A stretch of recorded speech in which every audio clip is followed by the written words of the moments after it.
Praise Lord. Praise the Lord. धन्यवाद देता हूँ यीशु मसीह का आज के दिन के लिए कि आज मुझे हमें मौका मिला कि हम परमेश्वर के भवन में आ सके उनकी स्तुति आराधना करने के लिए। जो लोग आए हैं और जो आ रहे हैं, हम लोग प्रे करते हैं कि परमेश्वर ने सेफ्टी लेकर आएगा। बाइबल में देखते हैं जब दाऊद राजा से लोग कहते हैं कि आओ यहोवा के भवन में चलें, तो वो कहता है कि मैं आनंदित हुआ। क्या आप आनंदित हैं आज परमेश्वर के भवन में आके? वो हमारे आनंद का कारण भी है क्योंकि वो परमेश्वर है जिसने हमें चुन लिया है, हमें हमारी पाप की जिंदगी से चुन के लाया है इधर और हमें अपना बनाया है। कहिए कि परमेश्वर ने मुझे अपना बनाया है। परमेश्वर ने मुझे अपना बनाया है।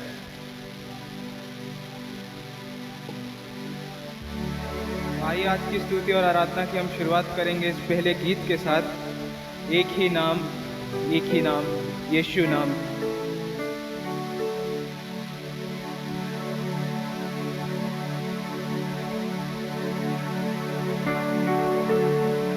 एक ही नाम,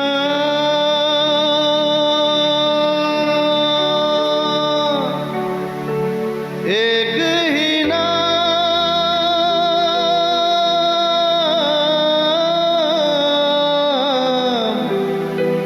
एक ही नाम, एक ही नाम, यीशु नाम, यीशु नाम।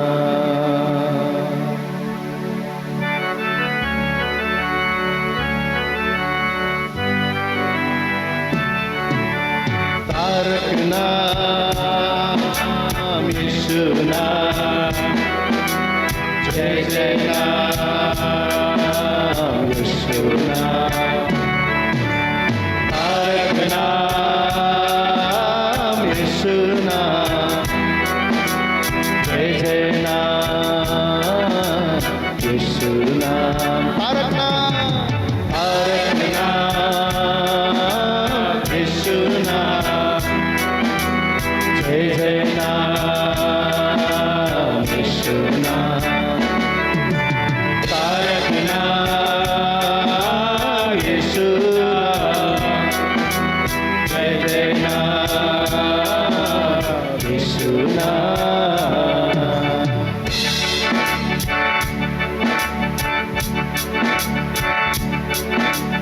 आज हमारे वो झाग है, कल हमारा उसके हाथ है। आज हमारे वो झाग है,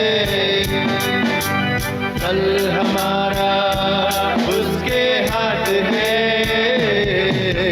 तारक नाम यीशु नाम, जय जय नाम यीशु नाम। तारक नाम यीशु नाम, जय जय नाम यीशु नाम। यीशु के लिए ताली बजाते हुए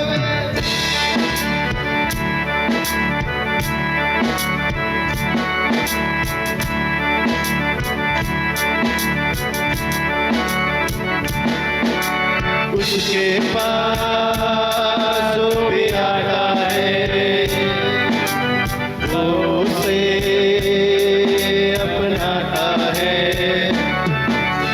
उसके पास जो भी आता है, वो उसे अपनाता है। अपने लहू से उसे धोता है,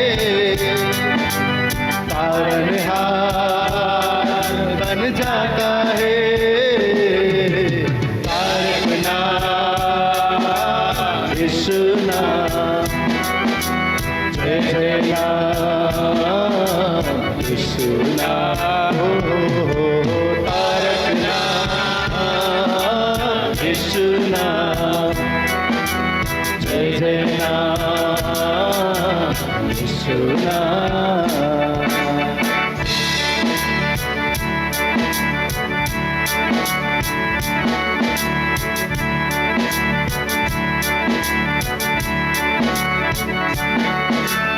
बहती नदी वो प्यासे दिल को,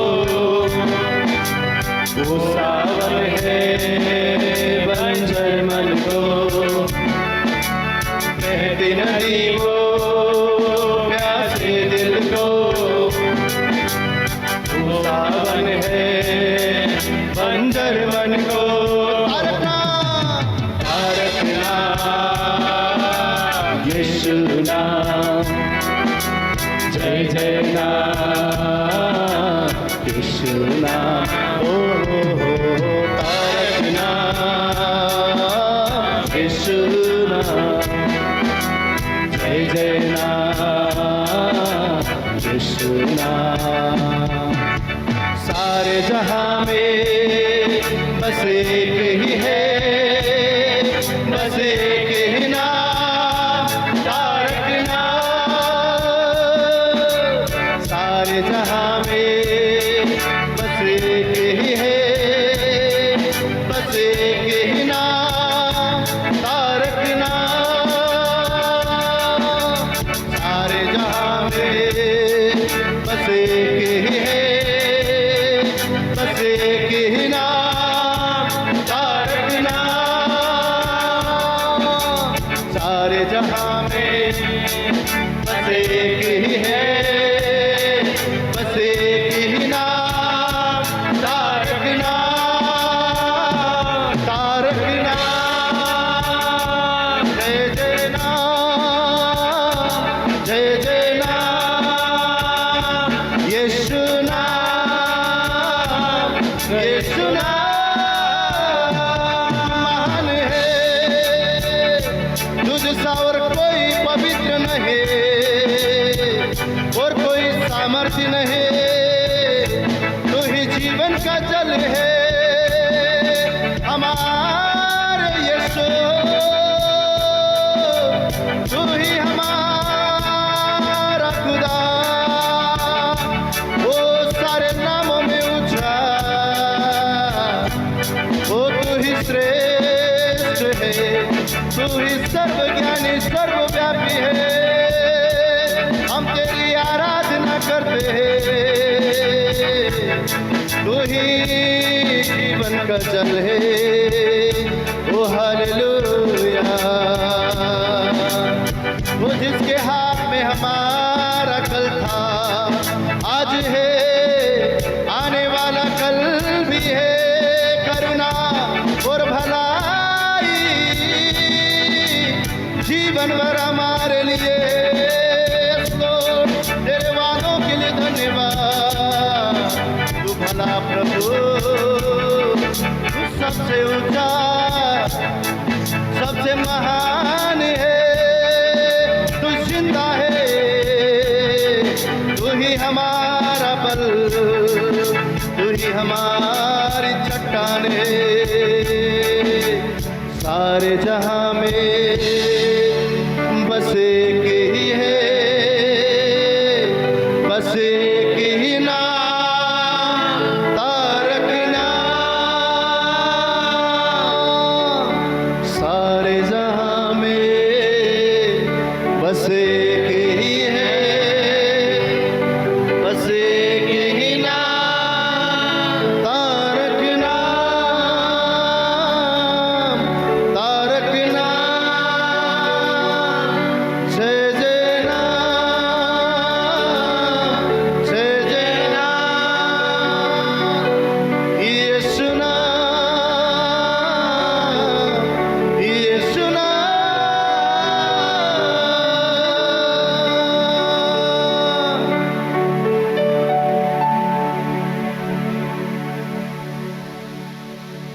अभी हमने ये जो लाइन गाई, उसके पास जो भी आता है वो उसे अपनाता है। ये एक लाइन हमें बताती है कि कितना अद्भुत परमेश्वर है हमारा। जो उसके पास आता है वो कभी खाली नहीं लौटता, वो हमारी खुशी का कारण है। वो प्रभु सारी आराधना के योग्य वो ऐसा परमेश्वर है। तो हम आइए हमारे मसीहा की आराधना करें, क्योंकि वो नाम योग्य है सारी स्तुति, सारी महिमा और सारी आराधना।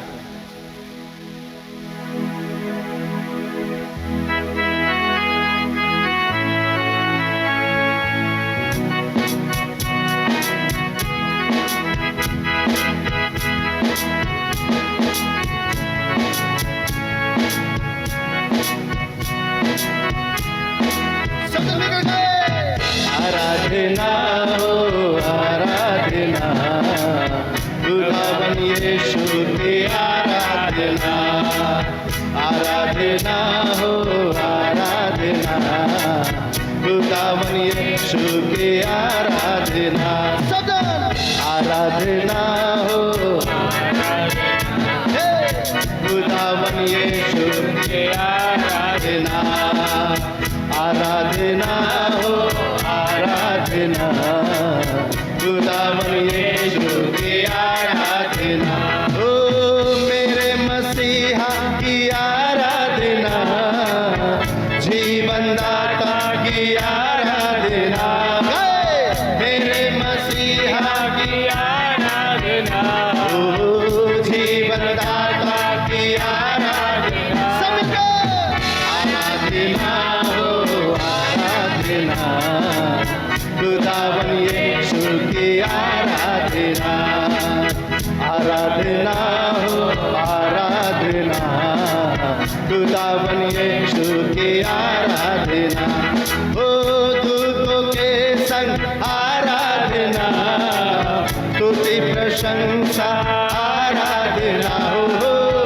दूतों के संग आराधना स्तुति प्रशंसा आराधना आराधना हो आराधना खुदावन यीशु की आराधना सारे गाए आराधना हो आराधना खुदावन यीशु की यीशु के लिए ताली बजाए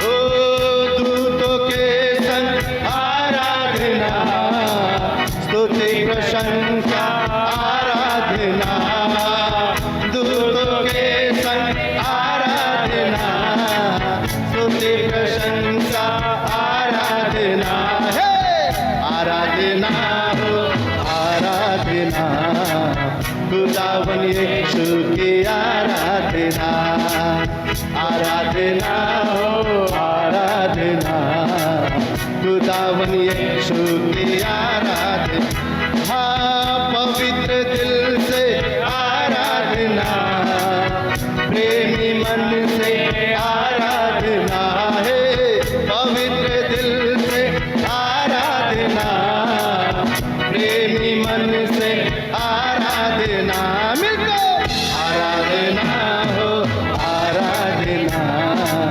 खुदावन यीशु की आराधना आराधना हो आराधना खुदावन यीशु की आराधना यीशु के लिए ताली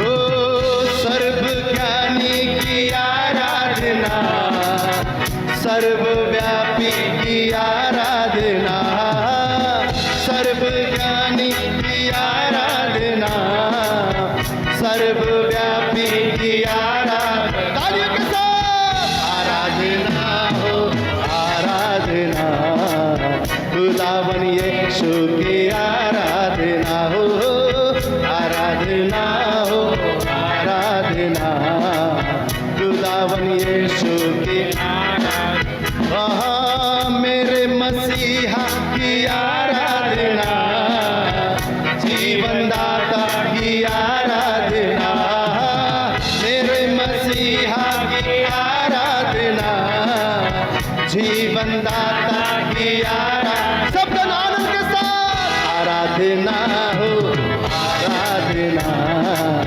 खुदावन यीशु की आराधना आराधना हो आराधना खुदावन यीशु की आराधना आराधना हो आराधना उस दूतों के साथ हम भी आराधना करें सब मिलकर उसकी भक्ति करें तालियों के साथ आराधना हो आराधना खुदावन यीशु की आराधना आराधना हो आराधना खुदावन यीशु की आराधना आराधना हो खुदावन यीशु की आराधना, खुदावन यीशु की आराधना, खुदावन यीशु की आराधना। हालेलुया।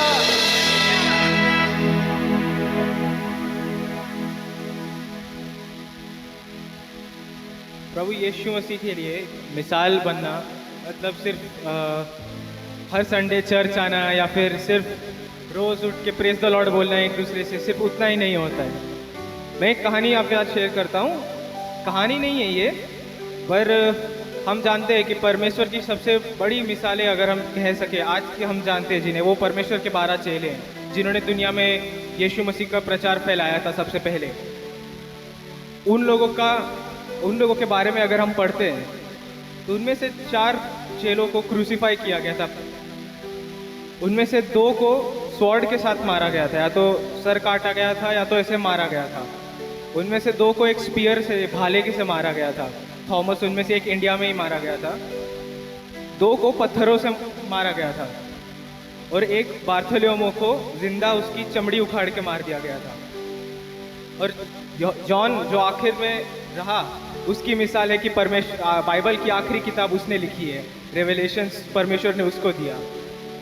ये चेलों ने अपनी मिसाल जो दे के गए, ये हमें अगर हमारे जीवन में हम लोग कहते हैं गाने में जैसे लिखा है कि बेमिसाल है तू, मिसाल मैं बनूं।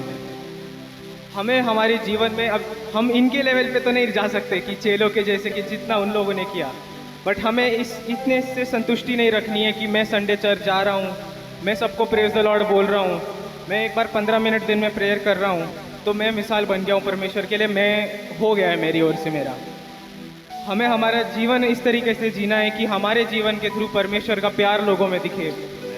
हमारे जीवन के जब लोग हमें देखें तो हमें कहे कि ये यीशु मसीह का बेटा है या बेटी है, कि लोग हमारे जीवन से यीशु मसीह का नाम लें, तब हम लोग कह सकते हैं कि हम यीशु मसीह की मिसाल बन चुके हैं। तो आइए इस हम गीत को गाएंगे कि मेरे जीवन में यीशु तेरा नाम जलाल पाता रहे, बेमिसाल है तू, मिसाल मैं बनूं।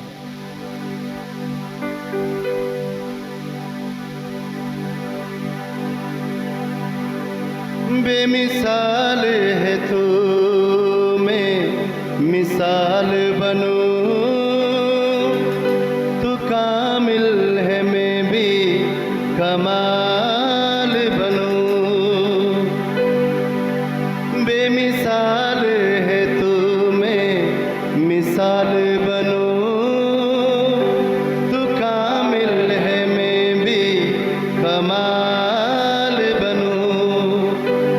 बेमिसाल है तू, मैं मिसाल बनूं, बेमिसाल है तू, मैं मिसाल बनूं, तू कामिल है मैं भी कमाल बनूं।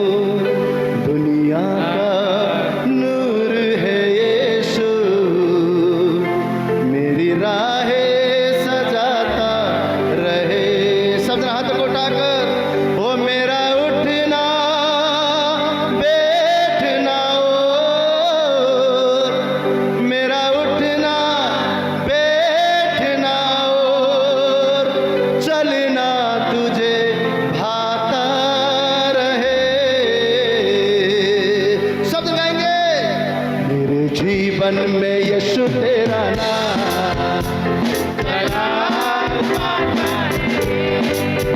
मेरे जीवन में यीशु तेरा नाम जलाल पाता रहे। मेरे जीवन में यीशु तेरा नाम जलाल पाता रहे। ये हम सबकी प्रार्थना होने पाए। मेरे जीवन में यीशु तेरा नाम जलाल पाता रहे।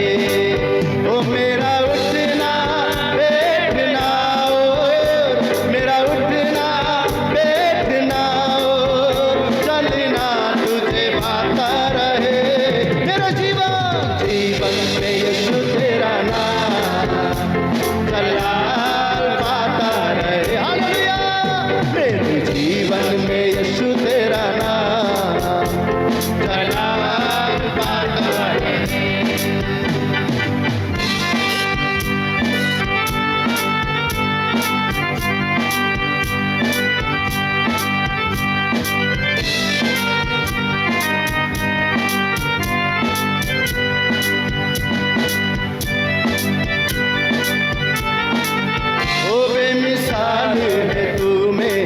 बेमिसाल बनूं, तू कामिल है मैं भी कमाल। आपकी आवाज बेमिसाल, तू कामिल है मैं भी कमाल बनूं, बेमिसाल है तू मैं मिसाल बनूं, बेमिसाल है तू मैं मिसाल बनूं, तू कामिल है मैं भी कमाल बनूं। दुनिया का नूर है यीशु, मेरी राहें सजाता रहे, दुनिया का नूर है यीशु, मेरी राहें सजाता रहे। मेरा उठना बैठना हो, मेरा उठना बैठना हो, चलना तुझे भाता रहे, मेरे जीवन में यीशु तेरा नाम जलाल पाता रहा। हालेलुया, ओ मेरे जीवन में यीशु तेरा नाम जलाल पाता। यीशु के लिए ताली बजाएंगे।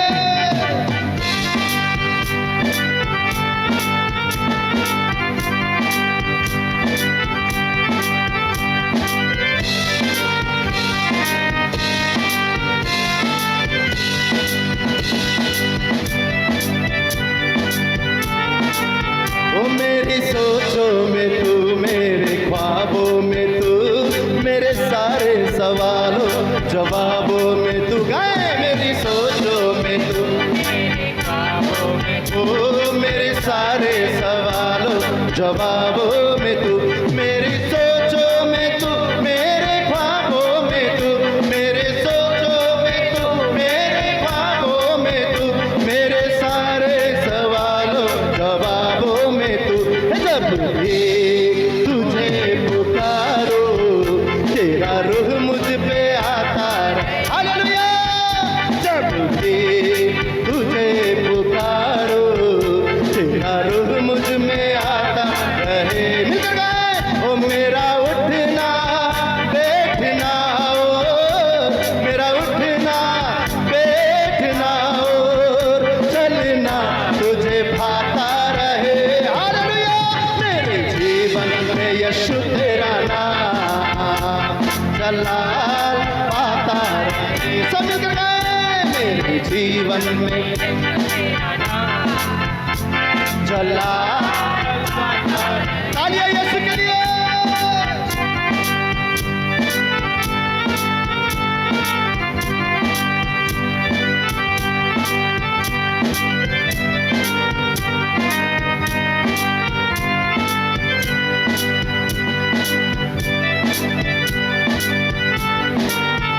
जिंदगी भर तेरे गीत गाता रहूं, तू सुनता रहे मैं सुनाता रहूं, जिंदगी भर तेरे गीत गाता रहूं, तू सुनता रहे मैं सुनाता रहूं, जिंदगी भर तेरे गीत गाता रहूं, जिंदगी भर तेरे गीत गाता रहूं, तू सुनता रहे मैं सुनाता रहूं। जब गीत तेरे गाऊं तेरा रूह मुझ में गाता रहे, जब गीत तेरे गाऊं तेरा रूह मुझ में गाता रहे। आपकी आवाज, ओ मेरा उठना बैठना हो, मेरा उठना बैठना हो, चलना तुझे भाता रहे, मेरे जीवन में नाम जलाल पाता रहे।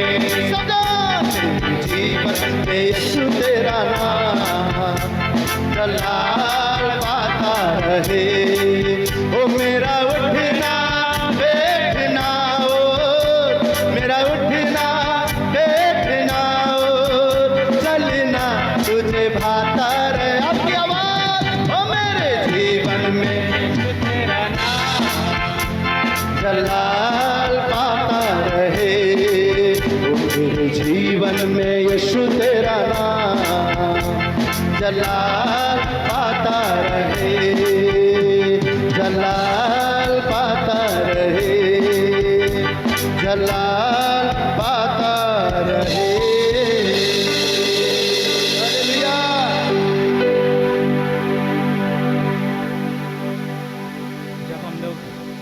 पाप में थे, यीशु ने हमें चुन के बुलाया और अपने लहू से हमें धो के हमें हक दिया कि हम खुद को उसका बेटा या बेटी कहकर बुला सकें।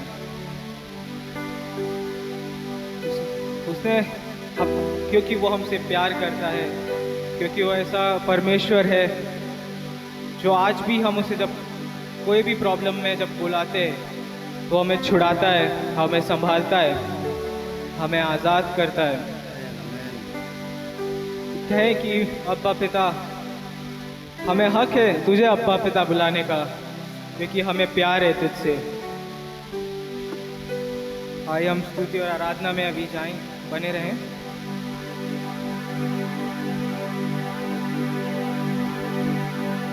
अपने सारे मन से और अपनी पूरी जान, अपनी पूरी ताकत और अपने सारे प्राण, अपने सारे मन से और अपनी पूरी जान, अपनी पूरी ताकत और अपने सारे अपने सारे मन से और अपनी पूरी जान, अपनी पूरी ताकत और अपने सारे प्राण से तुझसे प्यार करो, मैं तुझको प्यार करो, यही है आशा मेरी, तू ही है जिंदगी, मैं तुझको प्यार करो, मैं तुझको प्यार करो, यही है वादा मेरा खुदावन यीशुआ।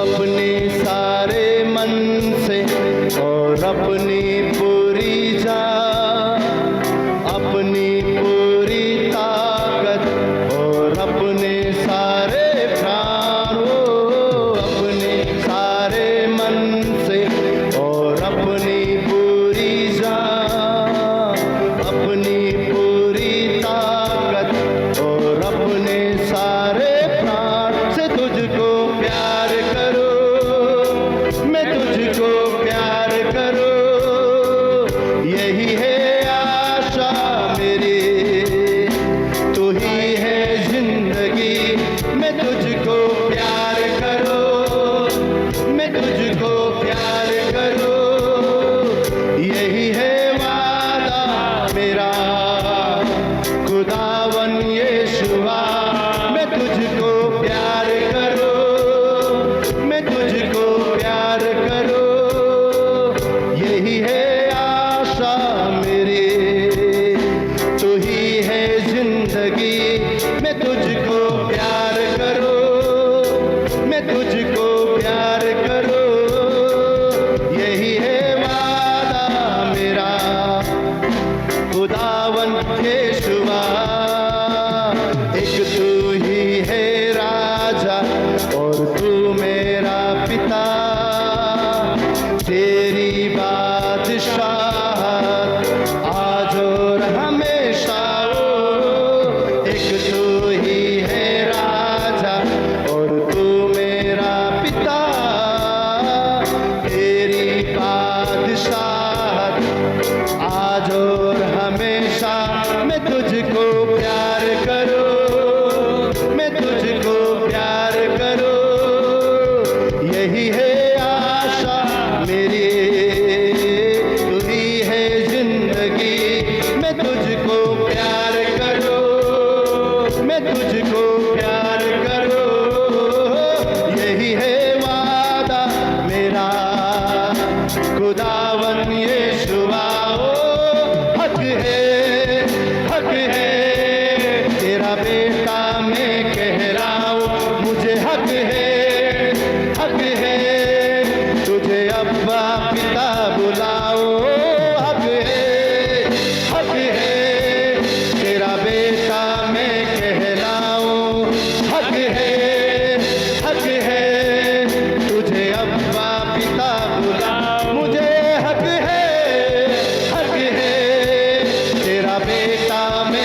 कहलाऊं मुझे हक है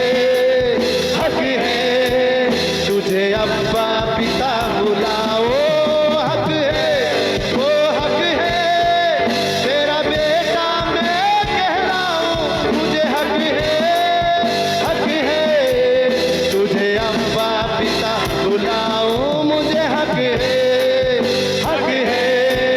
तेरा बेटा मैं कहलाऊं, हक है तुझे अब्बा पिता, ओ मैं तुझको प्यार करूं, मैं तुझको प्यार करूं, यही है आशा मेरी, तू ही है जिंदगी, मैं तुझको प्यार करूं, तुझको प्यार करूं, यही है वादा मेरा खुदावन यीशुआ, हक है तुझे अब्बा पिता बुलाऊं, मुझे हक है तुझे अब्बा पिता बुलाऊं, मुझे हक है तुझे अब्बा पिता बुलाऊं, मुझे हक है तुझे अब्बा पिता, हे अब्बा हमें हक है तुझे अब्बा के पुकारने की, हम तेरी ओर दुहाई देते हैं, तू हमारा अब्बा पिता, हम तेरे संतान हैं,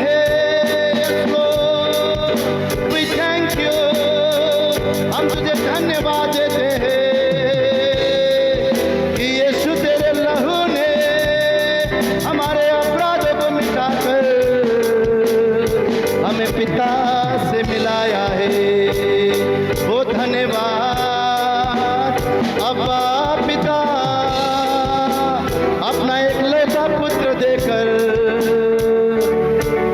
तूने हमें अपना संतान ठहराया है, अपनी पूरी जान से, अपनी पूरी ताकत से, आत्मा सच्चाई से तेरी आराधना करते हैं, तेरी महिमा गाते हैं, ओ हालेलुया, हाथ को उठा कर कहते हैं तू अति पवित्र है, तू महान है, तू भला पिता है, यीशु तेरी भलाई सदा की है, धन्यवाद प्रभु, हम अनाथ नहीं पर हम तेरे संतान हैं, ओ धन्यवाद अब्बा पिता, ओ तेरा धन्यवाद, हक है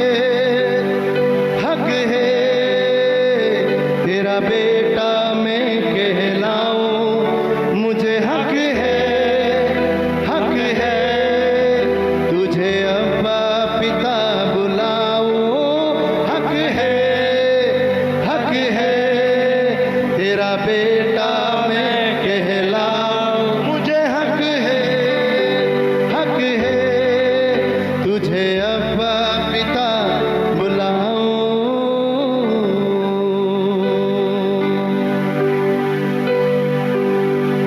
तू ही है वो जो मुझको छुड़ाता, तू ही है वो जो मुझको संभालता, तू ही है वो जो मुझको छुड़ाता, तू ही है वो जो मुझको संभालता, देखता हूँ मैं जब तेरे क्रूस की ओर, तू ही है वो जो मुझको बचाता, मैं आजा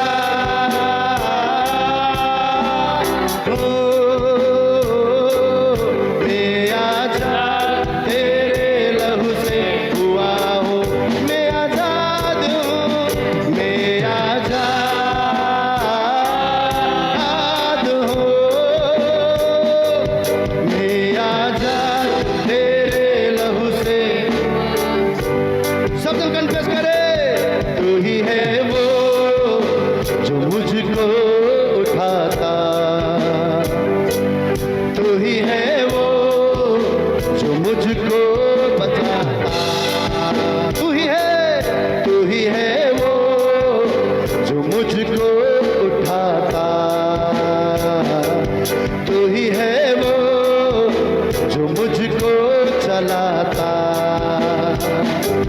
देखता हूँ मैं जब तेरे क्रूस की ओर, तू ही है वो जो मुझको चला।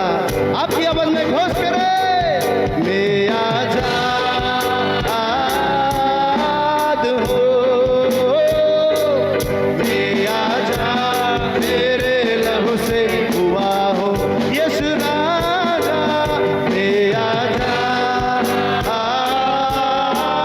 हो, मैं आजाद तेरे लहू से हुआ। यीशु के लहू से मैं आजाद हूँ, मैं आजाद तेरे लहू से हुआ हूँ। मैं आजाद हूँ, मैं आजाद हूँ, मैं आजाद तेरे लहू से हुआ हूँ। कन्फेस करे, टूटे सारे बंधन आजाद में हुआ हो। मैं आजाद तेरे लहू से हुआ हो। ओ सच है प्रभु, टूटे सारे बंधन आजाद में हुआ हो। मैं आजाद तेरे लहू से। ओ आजादी की घोषणा करे, टूटे सारे बंधन आजाद में हुआ हो। आजाद तेरे लहू से हुआ। सारे बंधन टूट गए हैं, टूटे सारे बंधन आजाद में हुआ हो। आजाद तेरे लहू से। सब जन क्रूस की आजादी से, टूटे सारे बंधन आजाद में हुआ हो। आजाद तेरे लहू से हुआ। मैं आजाद हूँ, मैं आजाद तेरे लहू से हुआ। मैं आजाद हूँ, मैं आजाद तेरे लहू से हुआ हूँ। मैं आजाद हूँ। अपने जीवन में, अपने परिवार में उस क्रूस की आजादी को घोषणा करे। हम सभी के मुंह में परमेश्वर ने सामर्थ्य दिया है। सब जन उस क्रूस की आजादी को घोषणा करे। यीशु के लहू से हम आजाद हुए हैं। टूटे सारे बंधन आजाद में हुआ हो। मैं आजाद तेरे लहू से। ओहो टूटे हैं, टूटे सारे बंधन आजाद में। मैं आजाद तेरे लहू से हुआ हूँ। मैं आजाद तेरे लहू से हुआ हूँ। यीशु राजा, मैं आजाद तेरे लहू से हुआ हूँ।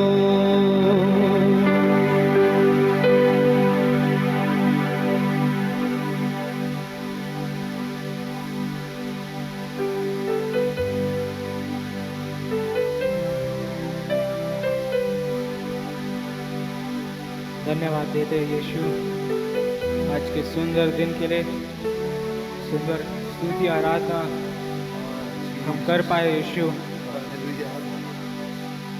बाहर जो बारिश हो रही है या हालात कितने भी बिगड़े हों प्रभु, हम सब तेरे हाथ में सौंपते हैं, क्योंकि तू बिगड़े हुए हालात सुधारने वाला परमेश्वर है प्रभु।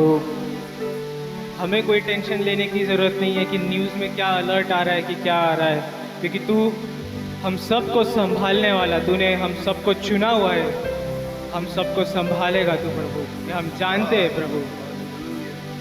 आगे की आज की पूरी सभा, आज का आने वाला वचन सब तेरे ओर से हो प्रभु, सब तेरे हाथ में सौंपते हैं। यीशु मसीह के नाम से इस प्रार्थना में आमेन, आमेन, आमेन। आइए हम लोग जोरदार तालियों का एक अर्पण देंगे प्रभु यीशु मसीह के लिए।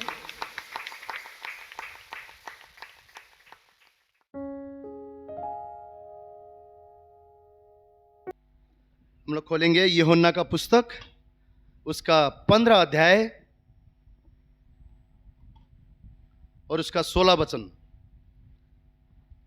यूहन्ना का पुस्तक, उसका 15 अध्याय, उसका 16 वचन में लिखा है, तुमने मुझे नहीं चुना परंतु मैंने तुम्हें चुना है और तुम्हें नियुक्त किया कि तुम जाकर फल लाओ और तुम्हारा फल बना रहे, कि तुम मेरे नाम से जो कुछ पिता से मांगो वह तुम्हें दे दिया जाए। सबने निकाला? आइए हम पढ़ेंगे एक साथ। तुमने मुझे नहीं चुना परंतु मैंने तुम्हें चुना है और तुम्हें नियुक्त किया है कि तुम जाकर फल लाओ और तुम्हारा फल बना रहे, कि तुम मेरे नाम से जो कुछ पिता से मांगो वह तुम्हें दे। आमीन, आमीन। इस वचन में हम परमेश्वर की प्री प्लान को देख पाते हैं, है ना।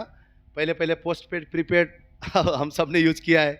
प्रीपेड मतलब पहले से सब कुछ भुगतान किया हुआ है और तैयारी है कि 30 दिन के लिए हमको बेनिफिट मिलने वाला है ना। यहां पर हम क्या देख पाते हैं, परमेश्वर क्या बोल रहा है, यीशु मसीह, तुमने मुझे नहीं चुना परंतु मैंने तुम्हें चुना है। तो इस बात में हमको क्या देखने को मिल रहा है कि बहुत बार हम ये बोल सकते हैं, अरे मैंने विश्वास किया और मैं परमेश्वर में आज हूं, मैंने विश्वास किया और आज मैं विश्वासी हूं। कई बार हम दूसरों को जो विश्वास नहीं कर पाते ना, उनके लिए कहीं ना कहीं परमेश्वर सोचता है कि ये घमंड का कारण है। बाइबल बोलता है घमंड है कि हम क्या सोचते हैं, अरे वो तो है ना, वचन पाने के बाद में भी विश्वास नहीं कर पा रहा है, इतना समझाने के बाद में भी सुनना ही रहा है। लेकिन प्रभु हमें क्या बताने की कोशिश कर रहा है इस सुबह, तुमने भी मुझे नहीं चुना है, मैंने तुम्हें चुना हुआ है, मैंने तुम्हें चुना हुआ है। और क्यों चुना हुआ है? क्योंकि तुम जाकर क्या करो, फल लेकर आओ। फल लाने के लिए आप और मुझे नियुक्त किया हुआ है। किसी जन को आपके ऑफिस में, आपके घर में, है ना, या फिर हम स्वयं क्यों नियुक्त होते हैं? हमारे लिए कुछ ना कुछ एक मकसद दिया हुआ है, एक उद्देश्य दिया हुआ है, एक एम दिया हुआ है, एक कार्य दिया हुआ है कि भाई ये आपको करना है और इस चीज के लिए हम आपको सिलेक्ट करते हैं। और आपको पता है, पिता परमेश्वर ने, यीशु मसीह ने इतने बड़े संसार में आप और मुझे नियुक्त किया है, सिलेक्ट किया है, चुना है। और इसलिए चुना है कि हमको क्या किया उसने, चुनने के बाद में नियुक्त किया ताकि हम जाकर फल को लेकर आए। और एक और जिम्मेवारी दिया है, और वो फल कुछ साल के लिए नहीं है, कुछ दिन के लिए नहीं है, कुछ महीनों के लिए नहीं है, लेकिन वो फल बोलता है बाइबल, बना रहना चाहिए। कब तक? जब तक फिर से वो परमेश्वर हमको लेने के लिए ना आए। जब तक आखिरी सांस है वो फल बना भी रहना चाहिए, और तब जाके हम जो पिता से मांगेंगे वो सब कुछ वो हमारे जीवन में पूरी करेगा, है ना। तो यहां पर हम लोग ये चीज को देख पा रहे हैं कि परमेश्वर ने आप और मेरे जीवन में जो उद्धार दिया है वो हमारे कर्म की वजह से नहीं, हमारे विश्वास करने की वजह से नहीं, वो विश्वास भी परमेश्वर ने आप और मेरे अंदर डाला है। कई बार हम सोचते हैं मैंने विश्वास कर पाया ना, मैं विश्वासी ठहरा ना। यीशु मसीह ने जरूर बाइबल में बोला विश्वास के मुताबिक जा तेरे जीवन में हो, परंतु हम अगर इफिसियों का 2 अध्याय में देखते हैं, सभी निकालेंगे, इफिसियों का 2 अध्याय, उसका 8वां, 9वां और 10वां वचन। इफिसियों 2nd चैप्टर 8, 9, 10 में क्या लिखा हुआ है, क्योंकि विश्वास के द्वारा अनुग्रह ही से तुम्हारा उद्धार हुआ है, और यह तुम्हारी ओर से नहीं वरन परमेश्वर का दान है, और न कर्मों के कारण, ऐसा न हो कि कोई घमंड करे। 10वां वचन क्या लिखा है, क्योंकि हम उसके बनाए हुए हैं और मसीह यीशु में उन भले कामों के लिए सिरजे गए हैं जिन्हें परमेश्वर ने पहले से हमारे करने के लिए तैयार किया है। हालेलुया। यहां पे भी हम क्या देख रहे हैं, एक प्री प्लान परमेश्वर का देख रहे हैं। पहले से परमेश्वर ने नियुक्त किया हुआ है, पहले से परमेश्वर ने तैयार किया हुआ है। क्या तैयार किया हुआ है? पहला चीज क्या किया परमेश्वर ने, आप और मुझे चुनकर बचाया, उद्धार दिया, है ना। इसलिए यहां पर क्या लिखा है कि कोई घमंड ना करने पाए कि मेरे काम की वजह से, मेरे विश्वास की वजह से, मेरी बुद्धि की वजह से, मैंने आज परमेश्वर के अनुग्रह को, परमेश्वर के उद्धार को पाया है। नहीं, प्रभु क्या बोल रहा है, कोई कर्मों की वजह से नहीं, कोई घमंड ना करे। ये इसलिए हुआ है कि मेरा प्री प्लान, प्री योजना और मेरा अनुग्रह के द्वारा तुमने उद्धार को पाया है, और मैंने विश्वास भी तुम्हारे अंदर डाला हुआ है कि तुम मुझ पर विश्वास कर सको। तो इन दो वचन के द्वारा हम क्या जान पा रहे हैं कि उद्धार परमेश्वर ने अपने अनुग्रह के द्वारा आप और मेरे जीवन में दिया है। आमीन। कैसे मिला है हमें? अनुग्रह के द्वारा। कैसे मिला है? परमेश्वर के प्रेम के द्वारा, अनुग्रह के द्वारा, उसकी दया के द्वारा आपने और मैंने परमेश्वर के उद्धार को पाया है। अभी समस्या क्या है? काफी विश्वासी, काफी लोग सिर्फ उस उद्धार को ही पकड़कर जीवन में आगे बढ़ते हैं। कैसा? हमने उद्धार पा लिया, हमारा परिवार ने उद्धार पा लिया। मसीह जीवन ऐसे ही है, लाचारी, हाँ, दिखने में भी ऐसा लगना चाहिए विश्वासी है, क्रिश्चियन है, हाँ, नम्र है झुका हुआ चलता है, बेचारा है, कोई भी आके मार सकता उसको, हाँ, कोई भी उसको गाली दे सकता, कोई भी इधर से उधर पटक सकता है, लाचार है, बेचारा है। और क्रिश्चियन, विश्वासी, मसीह के लोग भी बहुत सारे जन क्या सोचते हैं, हम सच में लाचार है, उद्धार है, अनंत जीवन है, विश्वास करने से मिला है, पर जीवन हमारा लाचार ही रहना चाहिए, ऐसा ही होना चाहिए। धनी नहीं होना है हमको, उन्नति में नहीं चलना है, हमारे जीवन में अतिरिक्त आशीष नहीं, ऐसे ही लाचारी होना चाहिए। लेकिन यीशु मसीह ने यहां पर साफ साफ कहा, क्या कहा? चुना है, अनुग्रह के द्वारा उद्धार दिया है, परंतु एक और चीज परमेश्वर चाहता है, आपके जीवन में फल की वो आशा करता है। फल क्या है? फल बढ़ोतरी है। फल क्या है? फल उन्नति है। फल क्या है? फल दूसरों को आशीष करने वाली बात है ना? जब हम फल को देखते हैं तो क्या देखते हैं? वो फल क्या करता है? आपके और मेरे भूख को मिटाता है। वो फल क्या करता है? आपके और मेरे जीवन में ताकत को लेकर आता है। वो फल क्या करता है? दूसरे के लिए ब्लेसिंग्स हैं। इसलिए परमेश्वर ने अब्राहम को क्या कहा? क्या कहा? मैं तुझसे, तेरे अंदर से, I will make a nation, मैं राष्ट्र को बनाऊंगा तेरे अंदर से। राष्ट्र कौन है? सिर्फ उसकी परिवार है क्या? सिर्फ वही है क्या? उनके ही दो पति पत्नी है क्या? उसने कहा राष्ट्रों के लिए तू आशीष का मूल होगा, मूल होगा। बहुत बार लोग बोलते हैं कितने आशीष के वचन, हमेशा देखो ब्लेसिंग ब्लेसिंग ब्लेसिंग। मैं आपसे कहता हूं परमेश्वर और आशीष अलग अलग बात नहीं है। ये कलीसिया आशीष की प्रचार इसलिए करता है क्योंकि हम परमेश्वर यीशु की ओर से आशीष की बातें को बोलते हैं। परमेश्वर ने कहीं नहीं कहा।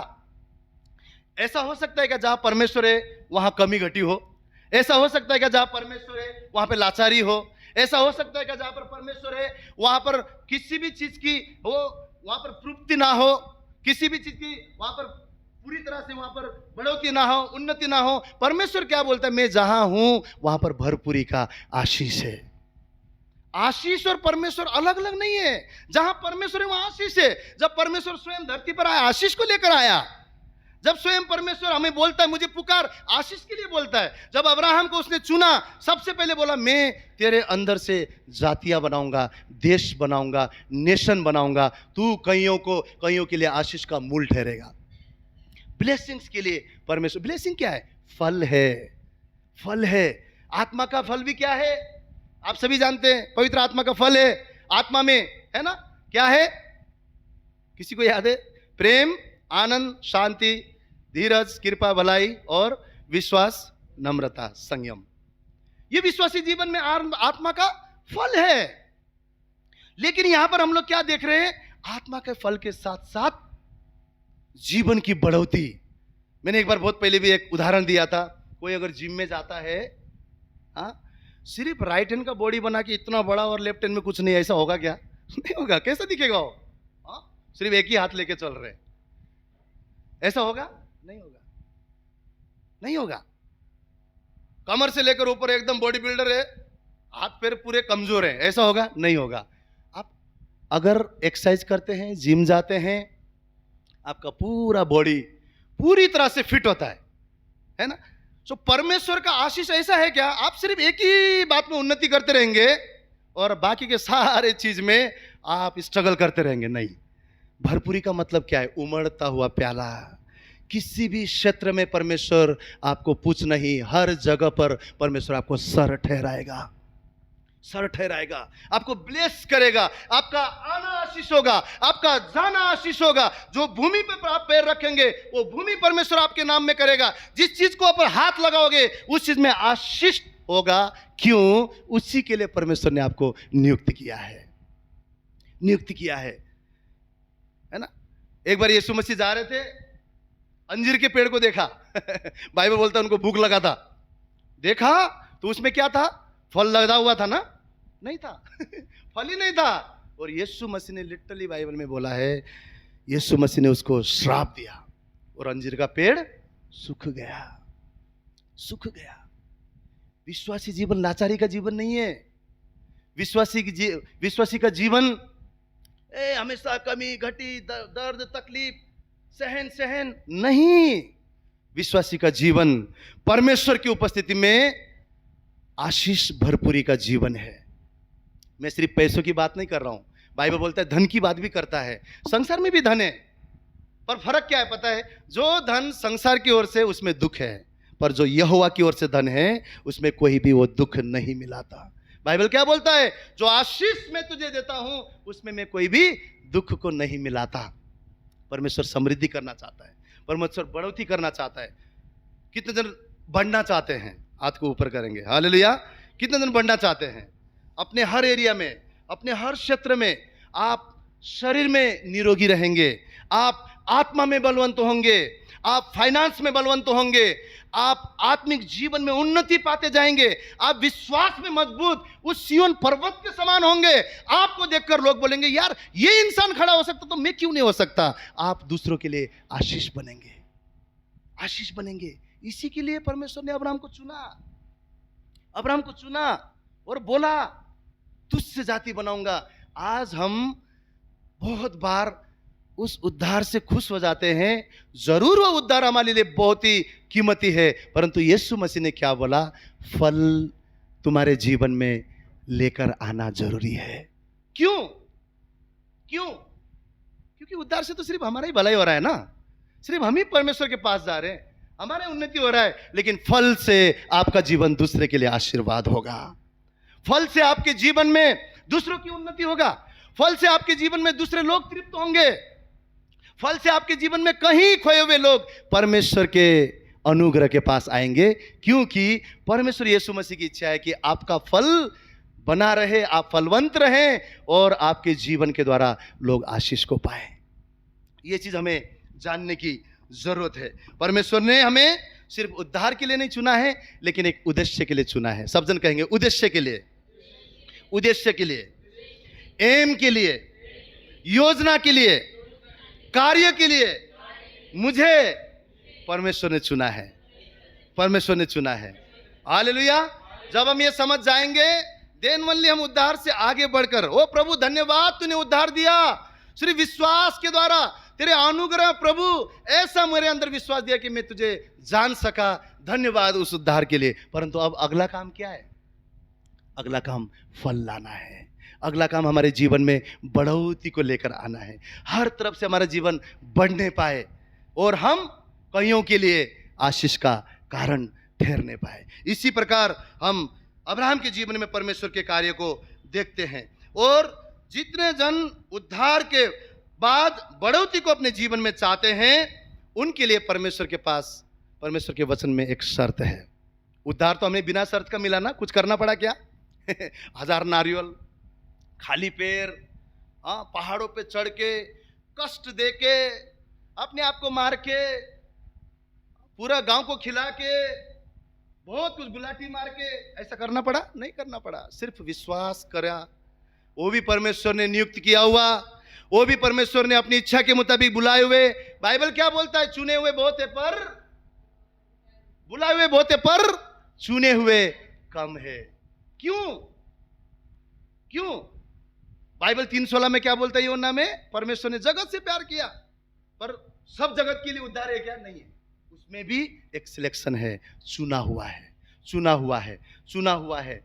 ओपन इनविटेशन तो सबके लिए है, पर चुना हुआ आप और मैं हैं। हालेलुया। चुने हुए आप और मैं हैं, और चुने हुए के लिए परमेश्वर ने एक कार्य दिया है, उद्देश्य दिया है। और उद्देश्य क्या है? फल लाना है। और फल क्या है? बढ़ोतरी है। हर क्षेत्र में बढ़ोतरी, हर क्षेत्र में बढ़ोतरी। इसलिए बाइबल में हमने एक उदाहरण ये भी देखा था ना, जो थोड़ा तुमको दिया है वो थोड़ा मल्टीपल होना जरूरी है, वो थोड़ा बढ़ना जरूरी है। प्रभु तूने मुझे इतना ही धन दिया, प्रभु मैं इसको ब्लेस करूंगा। धन का उदाहरण क्यों दिया? ताकि प्रभु भी जानता है धन सब कुछ नहीं है, पर धन के द्वारा परमेश्वर की सेवा होती है। हमें बचाना सीखना चाहिए, हाँ, उसको मल्टीपल करना आना चाहिए, संसार के तरीके से नहीं, ईमानदार और वफादार होकर परमेश्वर के भवन में बोते हुए हमें उसको मल्टीपल करना आना चाहिए। उससे क्या होगा? आने वाले दिनों में अगर मान लीजिए किसी को यहां से नासिक रोड में सेवा के लिए, नासिक रोड में आपको प्रार्थना के लिए बुलाया, बिना पेट्रोल के, बिना गाड़ी के आप जा सकते हैं? नहीं जा सकते। आपको धन चाहिए, सेवा के लिए भी आपको धन चाहिए, है ना। हर क्षेत्र में कोई अशांति में कौन उसको शांति दे सकता है? जिसके अंदर मसीह का शांति है। कोई गरीबी में कौन उसको मदद कर सकता है? जिसके पास उसको देने के लिए है।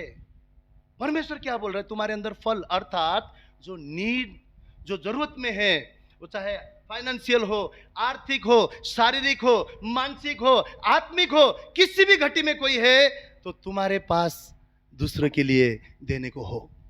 क्यों प्रभु ने बोला तुम उधार नहीं मांगोगे पर तुम राष्ट्र को उधार दोगे? क्यों? क्या परमेश्वर ने सिर्फ अब्राहम को विश्वास का पिता, विश्वास के पिता सिर्फ आत्मिक जीवन में उठाया क्या? उसने फाइनेंस में भी उठाया, धनवान बनाया, है ना। उसके पास कितना धन था? हर तरीके से परमेश्वर ने उसके जीवन को आशीर्वाद किया, हर तरीके से आशीर्वाद किया। तो इसीलिए आपको और मुझे ये स्पष्ट जानना है, परमेश्वर हमारे जीवन में बढ़ोतरी करना चाहता है, और बढ़ने के लिए, उद्धार के लिए परमेश्वर की योजना है। परमेश्वर अब चाहता है उस फल लाने के लिए कुछ कार्य हमें करने की जरूरत है। आज दो बातें के बारे में हम जानेंगे जो परमेश्वर हमारे जीवन में चाहता है। उस दो बात को हम करेंगे तो हमारे जीवन में हम परमेश्वर के आशीर्वाद को, हमारे जीवन में फल लगे हुए बढ़ोतरी को हम देखेंगे। हम सब जन निकालेंगे नीति वचन उसका 22वां अध्याय, उसका 4था वचन हम पढ़ेंगे। नीति वचन उसका 22 और उसका 4था वचन में क्या लिखा हुआ है? नम्रता और यहोवा का भय मानने का फल धन, महिमा और जीवन होता है। सब जन पढ़िए, नम्रता और यहोवा का भय। फिर से, नम्रता और यहोवा का भय। फिर से, नम्रता, भय मानने का फल धन, महिमा और जीवन होता है। आमीन। क्या चीज दो बोला है? नम्रता और यहोवा का भय। यहोवा का भय, यहोवा का भय आप और मेरे जीवन में बहुत ही ज्यादा जरूरी है। कभी कभी हमारे जीवन में हम ये भी सुनते हैं कि डरने की जरूरत नहीं है। वो कौन सा डर है? वो गलत डर। पर सही डर हमारे जीवन में होना भी जरूरी है। कौन सा सही डर? कौन सा सही डर? अगर बच्चों को माँ बाप की डर ही नहीं है तो बच्चे सुधर सकते हैं? नहीं सुधर सकते। वो रात भर मोबाइल रहेंगे, वो जिधर दोस्त के साथ जाना है उधर जाएंगे, लेट लेट नाइट घर आएंगे, जो मर्जी वो करेंगे। क्यों? उनको माँ बाप की डर नहीं है। हाँ? पत्नी को पति का डर नहीं है, पत्नी बिगड़ सकती है। पति को पत्नी की डर नहीं है, पति भी बिगड़ सकता है। स्टूडेंट को टीचर का डर नहीं है, स्टूडेंट सुधर सकता है क्या? नहीं सुधरेगा। वो मैं क्यों करूं, मैं तो डरता ही नहीं ना, स्कूल क्यों जाऊं मैं? टीचर का भय अगर स्टूडेंट को नहीं तो वो नहीं डरेगा, और स्टूडेंट क्या होगा? बिगड़ता जाएगा, है ना। कलीग को अगर बॉस का डर नहीं है, काम करने वाले को मालिक का डर नहीं है, उनने कभी भी जो मन चाहे जाएगा, नहीं चाहे नहीं करेगा। क्यों? डर नहीं है। विश्वासियों को परमेश्वर का अगर डर नहीं है, विश्वासी जीवन भी बिगड़ जाएगा, बिगड़ जाएगा। आज अधिकतर विश्वासियों में सब कुछ है, सेवा है, जाना है, आना है, आराधना है, प्रार्थना है, बाइबल है, प्रभु मैं तुझसे प्रेम करता हूं, सब कुछ है, भय नहीं है। भय नहीं है। एक पास्टर को जेल हुआ, एक विश्वासी मिलने गया, पास्टर जी ये कैसे हुआ? वो बोला मेरी गलती है।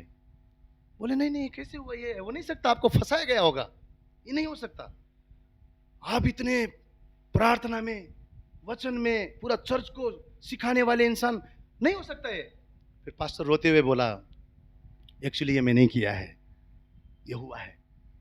तो और ज्यादा वो आश्चर्यचकित हो गया, आप ऐसे कैसे कर सकते, आपके द्वारा ये पाप कैसे हो सकता, विश्वास ही नहीं करता मैं, ये नहीं होगा, नहीं हो सकता। फिर वो पास्टर बोलता है मैं परमेश्वर से प्यार करता था, पर मेरे जीवन में परमेश्वर का इतना सा भी डर नहीं था, मैं कभी परमेश्वर के भय में नहीं चला। हम कलीसिया आ सकते हैं, बाइबल पढ़ सकते हैं, प्रार्थना कर सकते हैं, यहां से आराधना कर सकते हैं, ऊंचे स्वर में गा सकते हैं, wow brother what a worship, wow brother what a word, सब कुछ कर सकते हैं। लेकिन परमेश्वर का भय अगर हमारे जीवन में नहीं है, हमारे जीवन में उन्नति नहीं आ सकता है।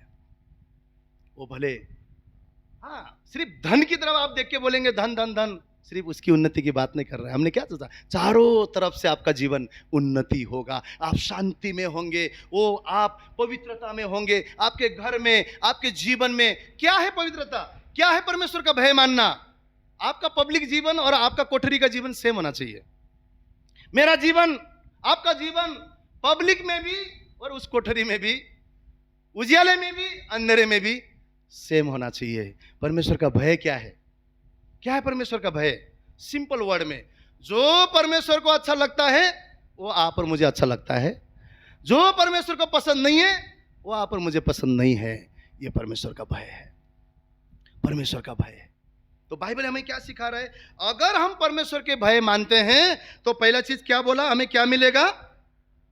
धन, दूसरा चीज महिमा, तीसरा चीज जीवन। बोलिए धन, महिमा, जीवन। ये फल है, फल है, बोलिए फल है। क्या बोला? यहोवा का भय मानने का फल है, बोलिए फल है। धन है, महिमा है, जीवन है। धन है, महिमा है और जीवन। और बातें हम देखेंगे परमेश्वर के भय मानने से हमारे जीवन में क्या होता है। कोई निकाले भजन संहिता, उसका 34 अध्याय 7वां वचन में क्या लिखा हुआ है। भजन संहिता 34 और 7वां अध्याय 7वां वचन। यहोवा के डरवैये के चारों ओर उसका दूत छावनी किए हुए उनको बचाता है। क्या लिखा है फिर से? यहोवा के डरवैयों के चारों ओर उसका दूत छावनी किए हुए उनको बचाता है। छावनी पता है आपको क्या होता है? डेरा डालना, है ना। अरे मेरा बच्चा जा रहा है, चलो चलो चलो चलो, चारों तरफ से क्या होगा? दूत रेडी रहेगा, है कुछ खतरा तो नहीं है, कुछ नुकसान तो नहीं है।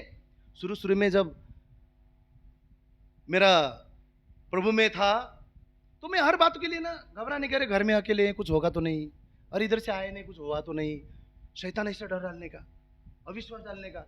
जैसे जैसे प्रभु के भय में, परमेश्वर में, विश्वास में बढ़ते गए, अब इतना सा भी डर नहीं रहता, क्योंकि पता है उसके दूत है ना हमारे परिवार की रक्षा करते हैं, हमारे बच्चों की रक्षा करते हैं, हमारा आने जाने में रक्षा करते हैं। हमारी दाहिनी ओर 1000 और 10,000 गिरेंगे पर हमारा कुछ भी बाल बाका भी नहीं हो सकता। क्यों? यहोवा के दूत आप और मेरे रक्षा करते हैं। धन, महिमा और जीवन के साथ साथ सुरक्षा भी आप और मेरे लिए है, अगर हम यहोवा के भय मानते हैं तो। भय मानते हो तो भय क्या है? ओह त्रिशूल लेके मारेगा क्या परमेश्वर? नहीं भय वो नहीं है, आदर युक्त भय, आदर युक्त भय, है ना, आदर युक्त भय। अगर हमारे जीवन में आदर युक्त भय कौन सा? जो फायदा वाला भय, जो अच्छा भय है ना, अच्छा भय कौन सा?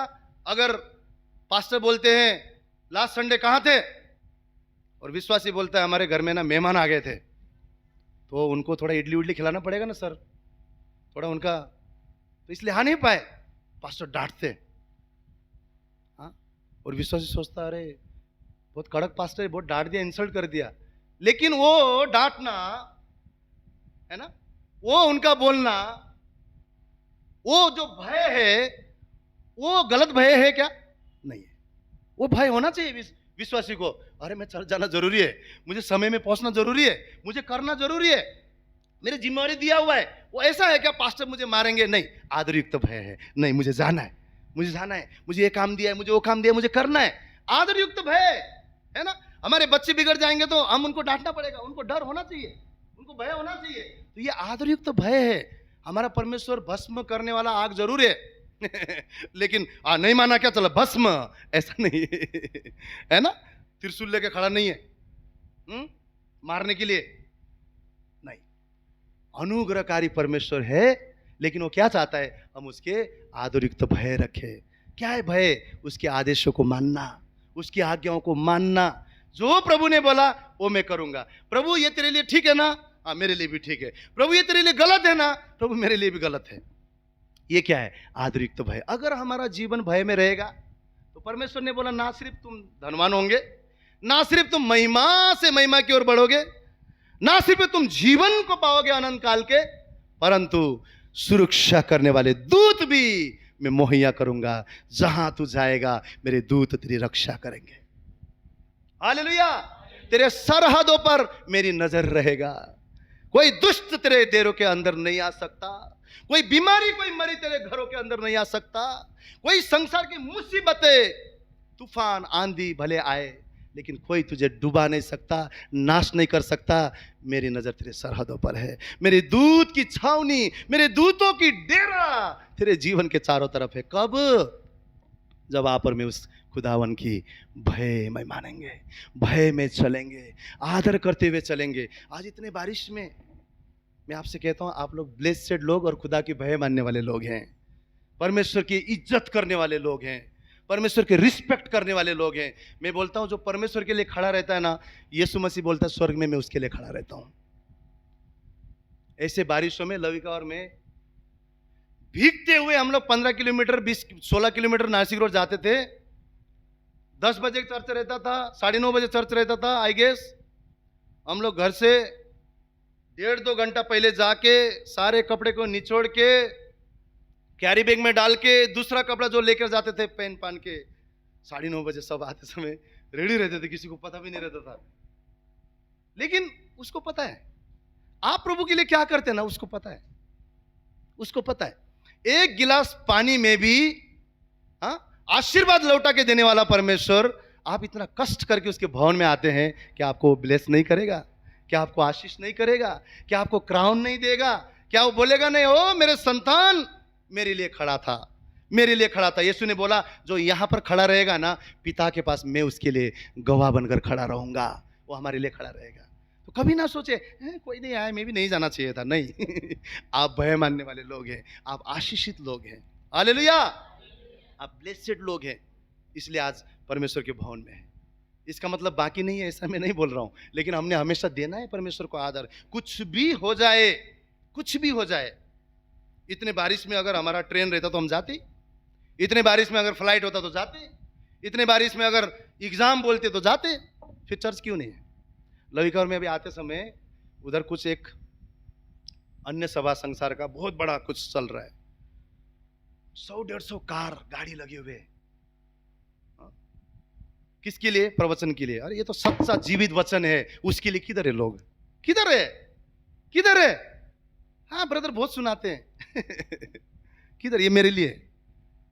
इसलिए हमेशा बोलता हूँ ये वचन पहले मेरे लिए। प्रभु जब देता है मैं लिखते समय बोलता प्रभु सॉरी, ये वचन मेरे लिए है। भय नहीं माना प्रभु, माफ करना, भय में बढ़ाना, भय में सिखाना। परमेश्वर हमारे लिए पहले वचन देता, लिख लिख ये तेरे लिए। हम बात कर रहे थे, इतने लोग इतने बारिश में, इतने छोटे छोटे लोग रेनकोट पहन पहन के भाग रहे हैं। क्यों? प्रवचन के लिए, जीवित वचन के लिए लोग किधर हैं? जीवित परमेश्वर के लोग किधर हैं? जीवित आराधना के लिए लोग किधर हैं? परमेश्वर आज भय के द्वारा हमारे जीवन में फल को जुड़ता हुआ देखना चाहता है। हम चाहते तो प्रभु फल दे, फल दे, फल दे। प्रभु बोलता फल तुझे लाना पड़ेगा, तुझे लाना पड़ेगा। मेरा भय मान, फल जुड़ता जाएगा तेरे जीवन में। भय किधर है? आदर किधर है? किधर है आदर? प्रभु बोलता है मैंने तुझे वचन दिया हुआ है, तू मेरा भय मानना सीख, मैं तुझे बढ़ाऊंगा। परमेश्वर ने बोला मेरे दूत तेरी रक्षा करेंगे, मैं हर तरफ से तुझे ब्लेस करूंगा। नीति वचन एक साथ पढ़ेंगे, वहां पर क्या लिखा हुआ है नीति वचन एक साथ में? यहोवा का भय मानना बुद्धि का मूल है, बुद्धि और शिक्षा को मूढ़ ही लोग तुच्छ जानते हैं। क्या लिखा है? यहोवा का भय मानना बुद्धि का मूल है, बुद्धि और शिक्षा को मूढ़ ही लोग क्या करते हैं? तुच्छ जानते हैं। यहोवा का भय हमें क्या करता है? बुद्धिमान बनाता है। बोलिए बुद्धिमान बनाता है, बुद्धिमान बनाता है। जो भी आप कार्य कर रहे हैं उसमें परमेश्वर बुद्धि देगा। भाई सचिन मार्केटिंग के फील्ड में परमेश्वर आपको बुद्धि देगा, ज्ञान देगा, समझ देगा, कौन सा जगह पे जाना है, कौन से कस्टमर से विजिट करना है। भाई मार्केटिंग फील्ड में है, वाघमारे भाई, कहां किस तरीके से लोगों से मिलना है, कैसे मुझे बोलना है, कैसे मुझे इनके साथ में अपने व्यापार को बढ़ाना है, परमेश्वर बुद्धि देगा। आपको पता है अयूब बिजनेसमैन था। क्या होता है बिजनेसमैन का मेन? बिजनेस करने के लिए बुद्धि चाहिए, है ना। और वो धर्मी था, बोलता है धर्मी था, इसका मतलब परमेश्वर का भय था। धर्मी था इसका मतलब उसके अंदर परमेश्वर की बुद्धि था, ज्ञान था, समझ था। उस समय में वो इतना धनवान व्यक्ति था। क्यों? बिजनेसमैन था। लूका कौन था? डॉक्टर था, परमेश्वर का चेला, डॉक्टर था, बुद्धिमान था, पढ़ा हुआ था, लिखा हुआ, पर परमेश्वर के भय मानने वाला इंसान। नॉट ओनली अपने टैलेंट, लेकिन उस टैलेंट में परमेश्वर के फेवर को देखेंगे, बुद्धि को देखेंगे, बुद्धि के द्वारा बढ़ोतरी को देखेंगे। तो बुद्धि कहां से आएगा? एक बहनों के लिए घर बनाने के लिए बुद्धि चाहिए। हाँ, पति 10,000 घर में देता है, 9,999 खर्चा कर दिया किधर है पैसा? हाँ, खर्चा हो गया। बुद्धि है? नहीं है, नहीं है। बुद्धिमान स्त्री क्या करती है? घर को बनाती है, उड़ाती नहीं है। हाँ? कल के बारे में सोचती है, बच्चे बड़े हो रहे हैं, हाँ? घर में ये लेना है, वो लेना है, जोड़ना है। बहुत सारे जन उसी वचन को लेकर चलते हैं, हम तो जोगी मसीह के, हाँ? आज का दुख आज के लिए काफी है, कल क्या चिंता करना, कल तो प्रभु आ जाएगा। नीति वचन में लिखा है चींटियों को देखो, जो बाकी दिन जमा करता है, बारिश के दिन में अंदर बैठ के खाता है। बुद्धिमान बनो बोलता है। हमें बुद्धि चाहिए। कितने सारे घर आज निर्बुद्धि होने की वजह से टूट चुका है।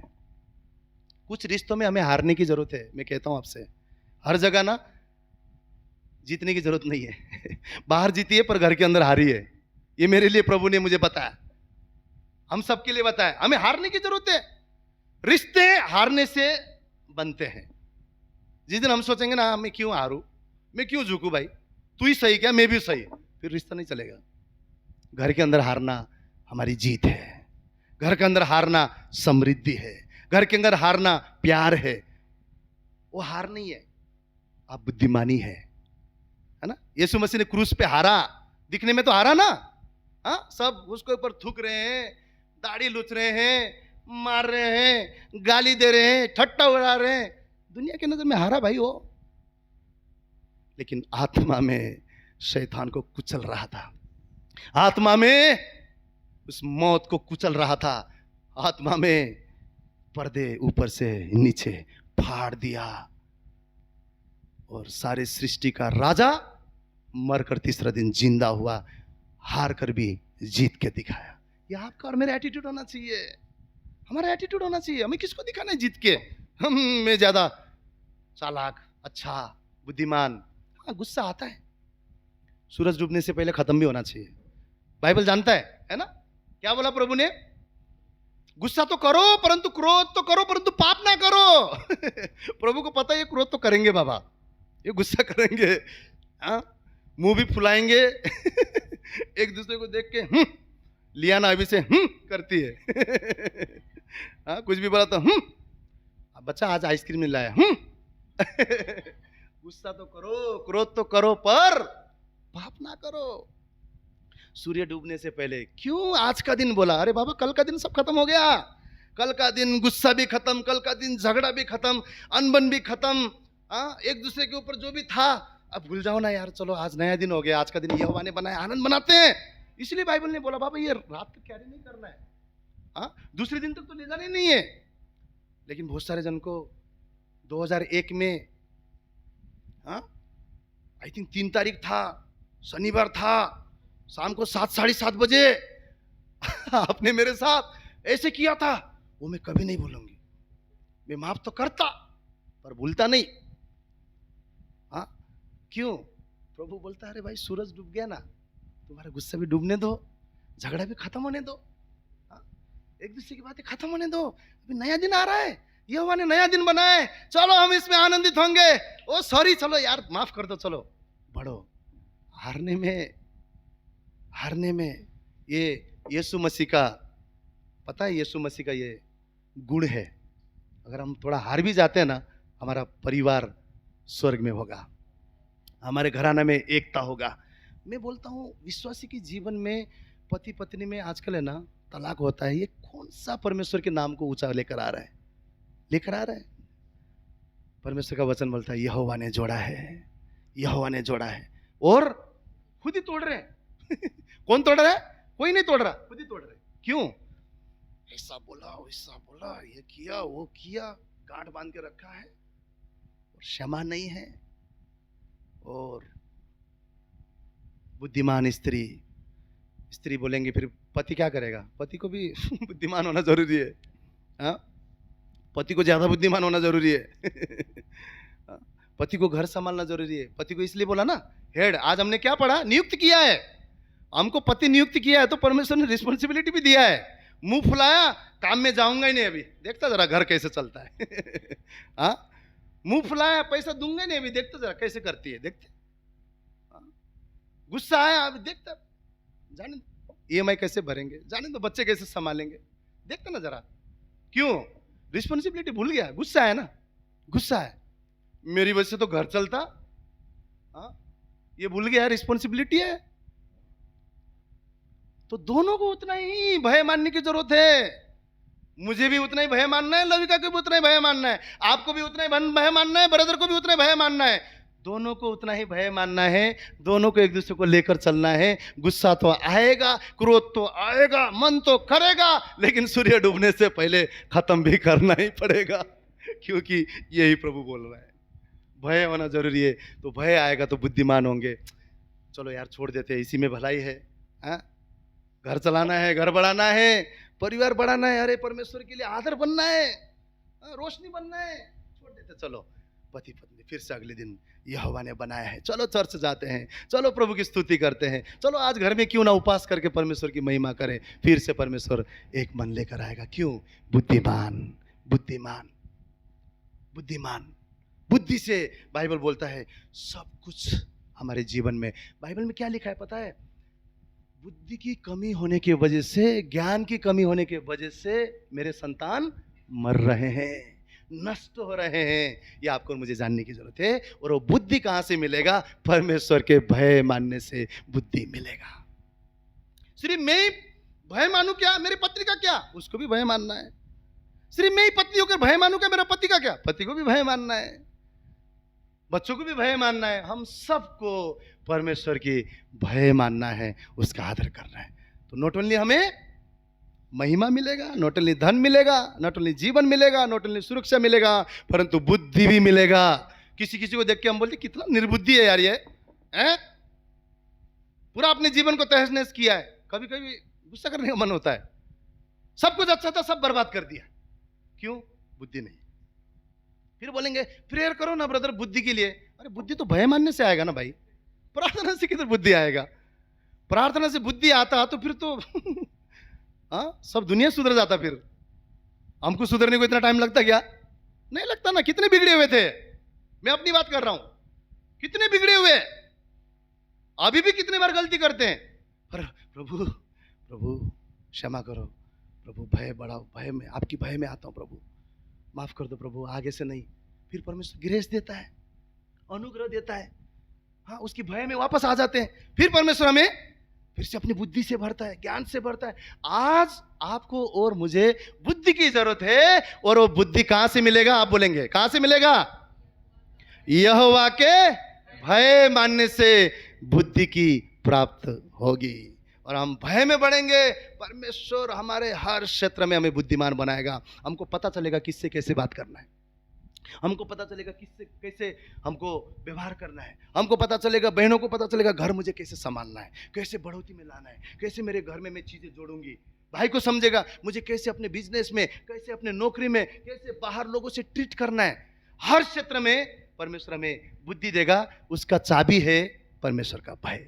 अगर हम भय मानेंगे अपने आप बुद्धि में हम बढ़ते जाएंगे। Hallelujah, hallelujah. अगर हम भजन संहिता का 12:1 में पढ़ेंगे तो वहां पर क्या लिखा है? भजन संहिता उसका 12वां अध्याय और पहला वचन में क्या लिखा हुआ है? क्या ही धन्य है वो पुरुष जो यहोवा का भय मानता है और उसकी आज्ञाओं से अति प्रसन्न रहता है। क्या रहता है? अति प्रसन्न रहता है। क्या ही धन्य है वो पुरुष। बाइबल में हम कितने सारे जगह में धन्य वर्ड देखते हैं। क्या ही धन्य हो तुम, क्या ही धन्य हो तुम, क्या ही धन्य है वो पुरुष। धन्य का अर्थ क्या है पता है? आशीषित। क्या ही आशीषित हो तुम, क्या ही ब्लेसेड लोग हो तुम, कि जो यहोवा का भय मानता है और उसकी आज्ञाओं से अति प्रसन्न रहता है। हाँ, बोझ की वजह से नहीं। हाँ, आशीष चाहिए इसलिए वो दबाव के साथ उसकी आज्ञा नहीं मानेगा। हाँ, मुझे तो बढ़ना है, ये तो लगने वाला ही है, हाँ ये आशीष चाहिए ही, चलो बोझ के साथ परमेश्वर के आज्ञाओं को मानते नहीं। क्या बोल रहे हैं? प्रसन्न होकर, खुश होकर। प्रभु, वो खुश कभी आएगा? कभी प्रसन्नता खुशी के साथ होगा जब वो मुझसे प्रेम करेंगे। प्रभु तूने बोला ना मैं करूंगा, तूने बोला ना प्रभु बेविचार नहीं करना है, प्रभु मैं इस पाप को छोड़ता हूं। तूने बोला प्रभु झूठ नहीं बोलना है, इस झूठ को मैं छोड़ता हूं। प्रभु तूने बोला घमंड नहीं करना है, अक्षमा नहीं रखना है, प्रभु मैं इन चीजों को छोड़ता हूं। खुशी के साथ, आनंद के साथ। क्या बोल रहा है? प्रसन्नता के साथ जो यहोवा का भय मानता है और आज्ञाओं को लेता है, वो क्या है? बोल रहा है धन्य पुरुष है, अर्थात आशीषित पुरुष है। उसके जीवन में कमी घटी नहीं हो सकता है। आमेन, आमेन। आज हम भजन संहिता के 128 को भी निकालेंगे और वहां पर हमारे परमेश्वर यहोवा के भय मानने से हमारे जीवन में क्या आशीर्वाद है उसे भी हम पढ़ेंगे। क्या लिखा है? 128, क्या ही धन्य है वो हर एक जो यहोवा का भय मानता है और उसके मार्गों पर चलता है। फिर से यहां पर धन्य वर्ड यूज किया है, आशीषित लोग हैं। सेकंड वचन, तू अपनी कमाई को निश्चय खाने पाएगा, तू धन्य होगा, तेरा भला ही होगा। आमेन। सब जन पढ़ेंगे, मैं अपनी कमाई को निश्चय खाऊंगा, मैं धन्य होऊंगा, मेरा भला ही होगा, क्योंकि यहोवा का भय मानने की आशीष है। हालेलुया। और तीसरा वचन को हम सब पढ़ेंगे, मेरे घर के भीतर मेरी स्त्री फलवंत दाखलता सी होगी। बोलिए, मेरे घर के ऊपर भीतर मेरी स्त्री फलवंत दाखलता सी होगी। बोलिए, देखिए शादीशुदा जीवन भी आशीषित हो सकता है अगर परमेश्वर के भय मानेंगे तो पत्नी बोझ नहीं ठहरेगी। पत्नी के ऊपर कितने सारे जोक्स रहते हैं, पति के ऊपर कितने सारे जोक्स रहते हैं। शादी कसाला केला, शादी का लड्डू खाया भी पछताया, नहीं खाया भी पछताया, कितने जन बोलते हैं। पर बाइबल क्या बोल रहा है? अगर यहोवा के भय मानेंगे ना, आपकी पत्नी के लिए आप ओ परमेश्वर को धन्यवाद करोगे, क्योंकि वो दाखलता के समान। क्या लिखा हुआ है कि भीतर, मेरे घर के भीतर स्त्री क्या होगी? फलवंत दाखलता सी होगी, वो ब्लेसेड होगी। और आप शादीशुदा जीवन को एंजॉय करेंगे और परमेश्वर को धन्यवाद करेंगे। अगला वचन क्या लिखा है? सुन, जो पुरुष यहोवा का भय मानता हो वह ऐसा ही आशीष पाएगा। पांचवा वचन, यहोवा तुझे सियोन से आशीष देगा। बोलिए, यहोवा मुझे सियोन से आशीष देगा। यहोवा मेरे जीवन भर यरूशलेम का कुशल दिखाता रहेगा, वरन मेरे नाती पोतों को भी मैं देखने पाऊंगा, इज़राइल को शांति मिले। आमीन, आमीन। आप पुस्तकों को देखेंगे, नाती पोतों को लेकर आप, अरे हालेलुया, प्रेज द लॉर्ड, और ये आशीष है। आमीन बोलिए, आमीन। किसका आशीष है? यहोवा का भय मानने वाला का आशीष है। नाती पोते लेकर चर्च आएंगे, पास्टर आज डेडिकेशन है उनको खिलाएंगे, हाथ में आशीष करेंगे। आने वाले दिनों में ये यहोवा के भवन को बनाने वाला ठहरेगा। आप मगन होंगे, खुश होंगे, आप पुस्तकों को देखेंगे। क्यों? यहोवा का भय मानते हैं आप यहोवा का भय मानते हैं। वही बोला यहाँ पे, सिर्फ स्त्री ही आशीषित, आपकी पत्नी ही दाखलता के समान नहीं होगी, आपके बच्चे बच्चे बच्चे पुश्तों को आप देखोगे, नाती पोतों को खिलाओगे और परमेश्वर को धन्यवाद करोगे। कब? फिर से बोलेंगे कब? जब हम यहोवा का भय मानेंगे। यहोवा के भय में इतने आशीष हैं, सब कुछ यहोवा के भय में है। हाँ, बुद्धि भी मिलेगा, ज्ञान भी मिलेगा, समझ भी मिलेगा, धन भी मिलेगा, हाँ, महिमा भी मिलेगा, जीवन भी मिलेगा, सुरक्षा भी मिलेगा। ओ सब तरफ से परमेश्वर आपको आशीष आशीष आशीष और आशीष बनाएगा। लोग देखेंगे, अरे ये तो वही है ना यार, रेलवे स्टेशन में सोता था, जूठा फेंका हुआ खाना खाता था, हा? मांग मांग के इधर उधर देखता था, कोई देगा क्या? अरे देखो यार आज इसके जीवन, आपके जीवन को देखकर लोग आश्चर्यचकित करेंगे। क्यों? आपके जीवन में परमेश्वर का फेवर आ जाएगा जब आप परमेश्वर के भय को मानेंगे। और ये तो वही इंसान है ना, ये तो वही सिस्टर है ना जिसका कोई भी औलाद नहीं थे, हा? कोई भी बच्चा नहीं था, इतनी रोती थी, कोई आशा नहीं था। देखो आज उसके जीवन में एक बच्चा नहीं, दो बच्चे हैं, परमेश्वर के लिए महिमा कर रहे हैं। हाँ? पूरा घराना परमेश्वर की आश्चर्यचकित करेंगे। क्यों? यहोवा को भय माना और अब परमेश्वर ने उसके वादों के मुताबिक आपके जीवन को आशीष किया। वो सिस्टर तो वही है ना, इतना कर्जा था और देखो आज वो दूसरों को देती है। क्यों? यहोवा का भय माना। वो सिस्टर वही है जिनके घर में इतना लड़ाई झगड़ा होता था, आज वो पति परमेश्वर का प्रचार करता है। ये दिन आएगा सिस्टर, परमेश्वर के लिए वो गवाह बनेंगे। हमारे अपने लोग जो परमेश्वर को तिरस्कार करते हैं, विश्वास नहीं करते, जिनके लिए हम रो के प्रार्थना करते हैं, वो परमेश्वर के गवाह बनेंगे। विश्वास कीजिए। मेरी सिस्टर के लिए मैं इतना रोता हूं, मेरे बहनों के लिए मैं रोता हूं, मेरे भाइयों के लिए मैं रोता था। मैं जब प्रभु में आया, परमेश्वर साक्षी है, रात को 3-3, 4-4 बजे उठ के मैं प्रार्थना करता था, 1-1 घंटा, प्रभु इन्हें बचाओ। और परमेश्वर ने हमारे घर में उद्धार लाना शुरू किया। आपका आज का प्रार्थना, परमेश्वर एक दिन जरूर उनके जीवन में उद्धार को लेकर आएगा। विश्वास कीजिए। आप भय में चलिए, परमेश्वर उनको लेकर आएगा, उसके वादों के मुताबिक, उसके समय के मुताबिक उनके जीवन में उद्धार को लेकर आएगा। हालेलुया। आपके पति में, आपके पत्नी में, आपके बच्चों में, आपके पापा में, आपके मम्मी में, आपके बेटा बेटी में, नाती पोतों में, रिलेशन में, रिश्तों में, हर जगह पे आप चेंज होते हुए देखेंगे, फल आता हुआ देखेंगे, समृद्धि देखेंगे, बढ़ोतरी देखेंगे, आशीष देखेंगे, जब आप और मैं यहोवा के भय में चलना शुरू करेंगे। क्या कमी है भय में चलना? कैसे? आज्ञा मानकर। कैसे? खुशी खुशी, आनंद के साथ। आज कुछ लोग दिल में सोच रहे होंगे, यार 1-2 बजे ना पास्टर का फोन आ जाएगा आज नहीं गए मैं भवन में। वो डर नहीं चाहिए, आदरयुक्त भय चाहिए। प्रभु मैं तेरे भवन में जाकर आज तुझे धन्यवाद करने वाला हूँ, तेरी हुजूरी में तेरे वचन को सुनने वाला हूँ, आज तुझसे मुलाकात होने वाला है। ये चाहत, ऐसा भय, ऐसा आदरयुक्त भय परमेश्वर आप और मेरे जीवन में चाहता है। अभी तक हमने क्या देखा? परमेश्वर के भय से हमारे जीवन में आशीष आशीष आशीष आशीष, सारे आशीष हम काउंट करेंगे। पहला आशीष क्या बोला हमने? क्या था? धन, है ना? प्रभु को पता है इनको धन की जरूरत है हाँ, पहले धन लिख दिया प्रभु ने, भाई पहले धन ही दूंगा मैं तुमको दूसरा क्या है?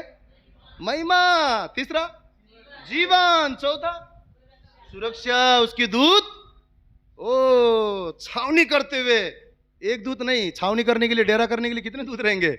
सुरक्षा पर मुझे मिलेगा, कभी हमारे कोई नुकसान हो ही नहीं सकता। यहोवा की दूत हमारी रक्षा करने वाला और रखवाला परमेश्वर है। आमीन। और उसके आगे बुद्धि मिलेगा, ज्ञान मिलेगा, समझ मिलेगा। परमेश्वर इतने सारे चीजों से हमें क्या करने वाला है? आशीर्वाद करने वाला है, जब हम उसके भय को मानेंगे। एक और चीज हमने पढ़ा था, याद है? क्या पढ़ा था हमने? नीति वचन में 22:4 में यहोवा का भय से तो मिला, और एक और चीज था नम्रता। बोलिए नम्रता। नम्रता। प्रभु को पता है इतना चीज दे दूंगा, उसके बाद में नम्रता बहुत जरूरी है हाँ? नम्रता क्या करता है पता है? नम्रता सस्टेन करता है। क्या करता है? सस्टेन करता है। नम्र रहेंगे ना आप, आपका आशीर्वाद कैरी फॉरवर्ड होते जाएगा, खत्म नहीं हो जाएगा।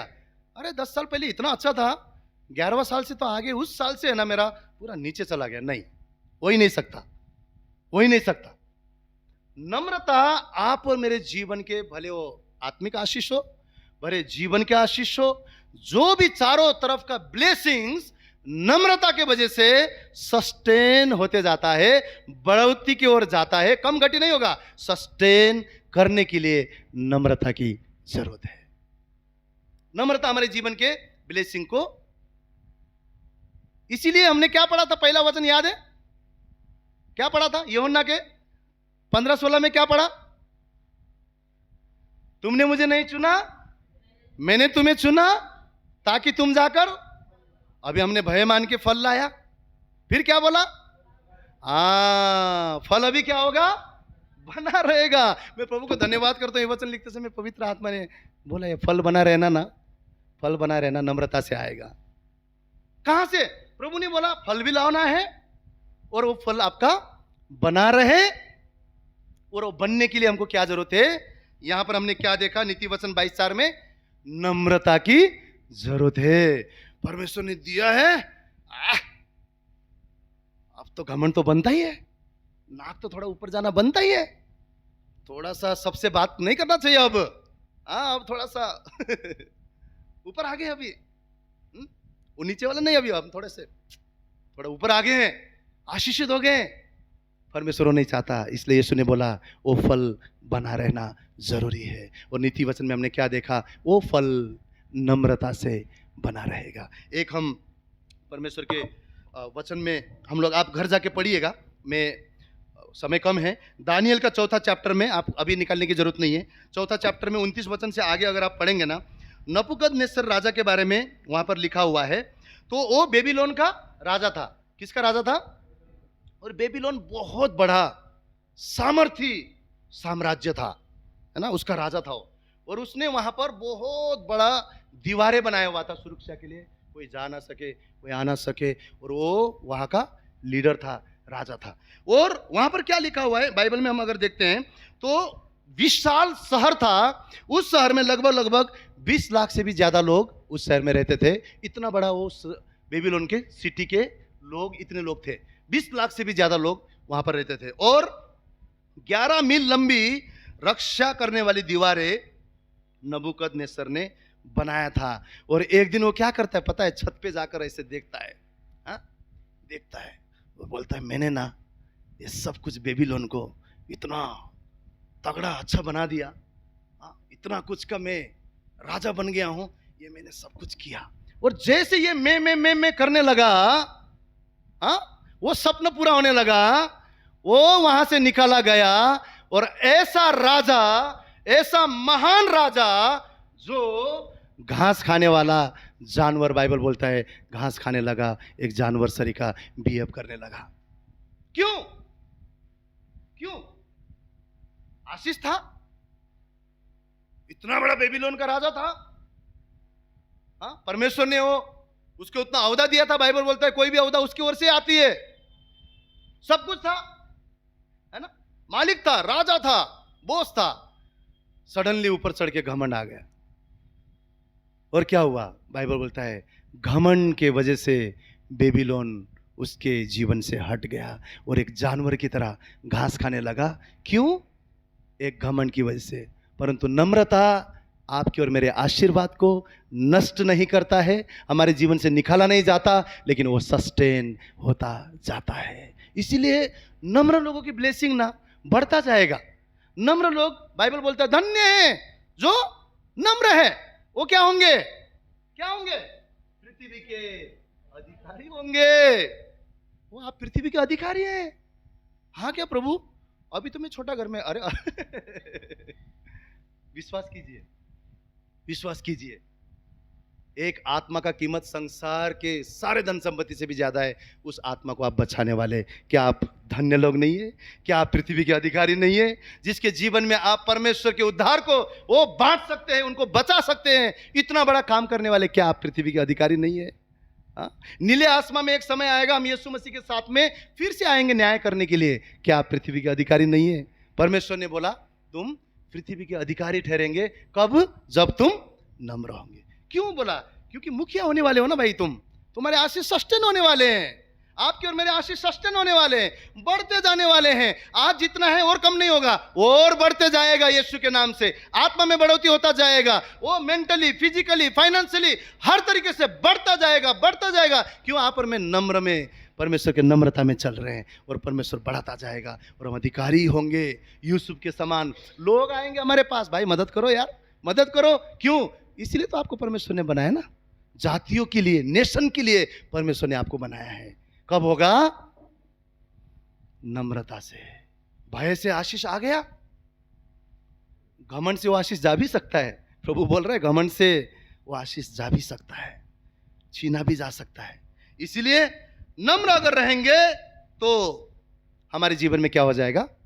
आशीष सस्टेन होगा। सबसे बड़ा बुद्धिमान कौन था? चिंता नहीं करेंगे, आज बारिश भी है, थोड़ा टाइम भी लगा तो कौन था बुद्धिमान? सुलेमान, है ना। सुलेमान को क्यों बुद्धि आया पता है?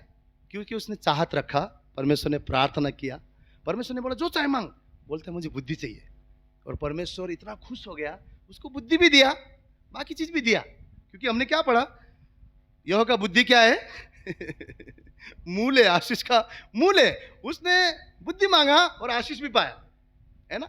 आशीष पाया, बुद्धि पाया, और ऐसे ऐसे वो जो समस्या आता था उनका समाधान करता था। लोग आश्चर्यचकित होता था, इतना बुद्धि इसको कहां से? ऐसा बुद्धिमान इंसान भी जब परमेश्वर के भय से दूर हो गया, नम्रता से दूर हो गया, परमेश्वर के राह से दूर हो गया। उसकी कितने पत्नी थे पता है? 1000 पत्नी, 700 उसके पत्नी थे और 300 रखेल थे। हाँ, और उसमें बाइबल क्या बोलता है? कुछ पत्नी विदेशी थे, बोलिए विदेशी और वो क्या करता था? उन विदेशी पत्नियों के जो देवी देवता थे ना, बाद में धीरे धीरे उनके जैसे आराधना करने लगा, और परमेश्वर को छोड़कर, भय को छोड़कर, नम्रता को छोड़कर, उस जिंदा परमेश्वर को छोड़कर वाइफ के भक्ति आराधना में चला गया, और उसके राज्य विभाजित हो गया। क्यों पता है? इतना बुद्धिमान इंसान, इतना बुद्धिमान इंसान भी जब भय नहीं माना ना, उसका राज्य भी तोड़ा गया। जब नम्र नहीं रहा, तोड़ा गया। यहोवा के हाथ के नीचे नहीं रहा, तोड़ा गया, और उसके राज्य विभाजित किया गया। इतना बुद्धिमान इंसान, पर इस तरीके के यहोवा को खुश ना करने की वजह से उसने अपने सारे आशीषों को विभाजित होता हुआ देखा। और आखिर में जब होश में आया, शबोपदेशक के पुस्तक में लास्ट में क्या बोलता है? क्या लिखा हुआ है? सब सुना हुआ है ना। क्या लिखा है? सब कुछ सुना गया। अंत की बात यह है कि परमेश्वर का भय मानना और उसकी आज्ञाओं का पालन करना, क्योंकि मनुष्य का पालन कर, क्योंकि मनुष्य का संपूर्ण कर्तव्य यही है। सब कुछ कर लिया भाई ने। बाद में जब होश आया तो फिर उपदेश लिखने लगा और बोलता है भाई मनुष्य का कर्तव्य यही है कि यहोवा का भय मान, ये कर्तव्य है। मतलब ऑप्शन नहीं है। क्या बोलता है? ऑप्शन नहीं है। मुझे लगता था ऑप्शन, सुलेमान इनडायरेक्टली ऐसा बोल रहा है, मुझे ऑप्शन लगता था, मैंने सब कुछ किया, पर मैं जान गया ये ऑप्शन नहीं है, ये कर्तव्य है। यहोवा का भय, आज्ञा का पालन कर, क्योंकि मनुष्य का संपूर्ण कर्तव्य यही है। होश में आना जरूरी है। पता है संसार में बाइबल क्या बोलता है? सबसे नम्र कौन है? मूसा। क्या लिखा है? पूरे संसार में सबसे नम्र व्यक्ति कौन था? मूसा। बट उसकी शुरुआत कैसा था पता है? दो जन झगड़ा कर रहे थे, वो बीच में जाके ऐसे ही एक को कैसा मारा होगा सोचो, जमीन में मर गया। हाँ, और इतना चालाक, गाड़ी भी दिया, और इतना चालाक उधर से भाग भी गया सब कुछ किया उसने, सब कुछ किया। पर परमेश्वर बोलता है संसार का नम्र व्यक्ति। क्यों पता है? उसके बाद उसके जीवन में कभी आपने देखा क्या उसने मर्डर किया? उसके बाद आपने कभी देखा किस प्रकार का चीजें उसके जीवन में रिपीट हुआ? उसके बाद आपने देखे होंगे वो कहता है प्रभु तू अगर यहां से एक भी कदम आगे नहीं बढ़ेगा ना, मैं भी नहीं बढ़ूंगा, मुझे तेरी उपस्थिति की जरूरत है, मैं तेरे भय मानता हूं, तेरे आगे। जैसे वो पर्वत पे यहोवा उससे बात करता था, तुरंत नीचे आके लोगों को वो चीजें बताता था। हर एक बातों में, हर एक चीजों में वो यहोवा की तरफ देखता था और यहोवा का सुनता था। यहोवा की भय मानते हुए इजरायली लोग को लेकर चलने लगा। और परमेश्वर ने कहा सारे संसार में मूसा जैसा नम्र व्यक्ति कोई नहीं है। जब वो होश में आया, जान गया, अरे यहोवा की भय मानना पड़ेगा और उसकी उपस्थिति में चलना पड़ेगा। होश में आना बहुत जरूरी है। और आज परमेश्वर बोल रहा है, कौन सा ऐसा पाप है जो आप छुपा रहे हो, कौन सा ऐसा चीज है जो आप छुपा रहे हो, कौन सी ऐसी बात है जो मेरे भय से तुमको दूर कर रहा है। आज मैं कहता हूं, इतने सारे मिनिस्ट्री है, इतने प्रभु के काम हो रहे हैं, इतने सारे सेवा है, परंतु परमेश्वर के भय बहुत कम लोगों के जीवन में आपको देखने को मिलेगा। परमेश्वर का भय जांचने का तरीका क्या है पता है? भजन संहिता में क्या बोला है? परमेश्वर यहोवा का भय पवित्र है। अगर आपका और मेरा जीवन पवित्र है ना, इसका मतलब हमारे जीवन में परमेश्वर का भय है। आप पवित्रता से खुश होंगे, आप कुछ भी मुंह खोलकर किसी की भी बुराई नहीं करेंगे, आप कभी भी मौका मिल गया झूठ नहीं बोलेंगे, आप मौका मिल गया किसी को नीचा नहीं करोगे। कहीं पे भी किसी भी क्षेत्र में आप अकेले में हो, हाँ चलो कुछ नहीं, कोई नहीं देख रहा है, पाप कर लेते हैं, चलो सिगरेट पी लेते हैं, चलो बेविचार कर लेते हैं, चलो हाँ दोस्तों के साथ में चले जाते हैं, दारू पी लेते हैं, ये कर लेते हो, नहीं करेंगे, नहीं करेंगे। क्यों? क्योंकि आपको पवित्रता पसंद है। और पवित्रता कब आएगा? जब आपके अंदर भय रहेगा। किसी व्यक्ति को जांचने का तरीका क्या है? उसके जीवन में अगर पवित्रता है ना, जान लीजिए उसके जीवन में यहोवा का भय है। दूसरा चीज क्या है? अगर आप घर में जाके पढ़ेंगे गलातियों का 1:10 में, तो वहां पे क्या लिखा है? पौलुस क्या बोलता है? अब मैं क्या मनुष्य को मानता हूं या परमेश्वर को? क्या मैं मनुष्य को प्रसन्न करना चाहता हूं? यदि मैं अब तक मनुष्य को ही प्रसन्न करता तो मसीह का दास नहीं बनता। दूसरा चीज है, कभी भी ये ना सोचे कि मैं लोगों को खुश करूं, मैं किसी को तो खुश करूं, कभी तो काम आएगा नहीं। आप परमेश्वर को खुश कीजिए। यहोवा का भय मानने वाले मनुष्य के जीवन में आप दूसरा चरित्र क्या देखेंगे? वो इंसान को नहीं, परमेश्वर को खुश करेगा। कुछ भी हो जाए वो परमेश्वर को खुश करेगा, परमेश्वर की सेवा करेगा, हर चीज में परमेश्वर को पहला स्थान देगा, हर बातों में परमेश्वर के राज्य के बढ़ोतरी के बारे में सोचेगा, परमेश्वर की उन्नति के बारे में सोचेगा, भवन की उन्नति के बारे में सोचेगा, एक दूसरे की उन्नति के बारे में सोचेगा। क्यों? क्योंकि मनुष्य को खुश नहीं कर रहा है, वो परमेश्वर के लिए, वो जान गया कि मैं परमेश्वर के सेवक हूं। पौलुस क्या बोला? मैं मनुष्य का नहीं, परमेश्वर को खुश करने के लिए हूं, इसीलिए मैं परमेश्वर का दास हूं। आप और मैं परमेश्वर ने हमें नियुक्त किया है ना? तो कैसे हमारे अंदर भय होगा? क्या हम सच में पवित्रता को पसंद करते हैं, या आज भी गलत चुटकुले में, जोक में मजा आ गया बोलते हैं? या आज भी हमारा विवेक हमें सचेत करता है? नहीं।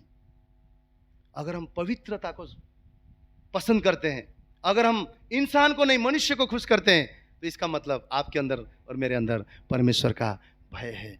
आज परमेश्वर हमें पवित्र आत्मा के द्वारा, उसके वचन के द्वारा हमें यही सिखाना चाहता है। अगर आप और मैं हमारे जीवन में परमेश्वर के भय को लेकर आगे बढ़ते हैं, तो ना सिर्फ हम उद्धार को बनाए रहेंगे, परंतु जो यीशु मसीह ने कहा, जा तू फल लेकर आ, और वो फल बना रहे नम्रता के साथ, यहोवा के भय के साथ, वो फल हमारे जीवन में बढ़ता जाएगा। आत्मा का फल, शरीर का फल, हर एक किस्म का फल परमेश्वर चारों तरफ से हमें बढ़ाता जाएगा, और हम कईयों के लिए आशीष के कारण ठहरेंगे। परमेश्वर होने दीजिए, जैसे परमेश्वर ने अपने वो प्रेम के द्वारा, अपने उसके अनुग्रह के द्वारा उसने हमें उद्धार दिया है। अब हम अपने परमेश्वर के उस उद्धार को पाते हुए परमेश्वर के भय के साथ और परमेश्वर के नम्रता के साथ उसके आशीर्वादों को, उसके फलों को हमारे जीवन में देखें और उसको सस्टेन करते जाएं, और हम और हमारा घराना कईयों के लिए आने वाले दिनों में आशीष का कारण ठहरेगा, आशीष का मूल होंगे। मैं आपसे कहता हूं, आप और मैं आशीष के मूल हैं। सिर्फ आशीष ही नहीं होगा, आशीष के मूल ठहरेंगे। आप और मैं राष्ट्र को उद्धार देने वाले लोग ठहरेंगे। विश्वास कीजिए, हमारा सोता बहता जाएगा, हमारे तंबू चौड़े होंगे, वो हम कईयों के लिए उद्धार का कारण बनेंगे। आप विश्वास कीजिए, परमेश्वर ने आपके और मेरे लिए मकसद रखा है। सिर्फ मुझे उद्धार नहीं दिया है, बोलिए मुझे उद्धार ही नहीं दिया है, पर मकसद रखा है, मकसद रखा है, मकसद रखा है। और उस मकसद को, बोलिए उस मकसद को मैं पूरा करूंगा, मैं पूरा करूंगा। हालेलुया। आइए परमेश्वर के लिए एक जोरदार ताली बजाएं।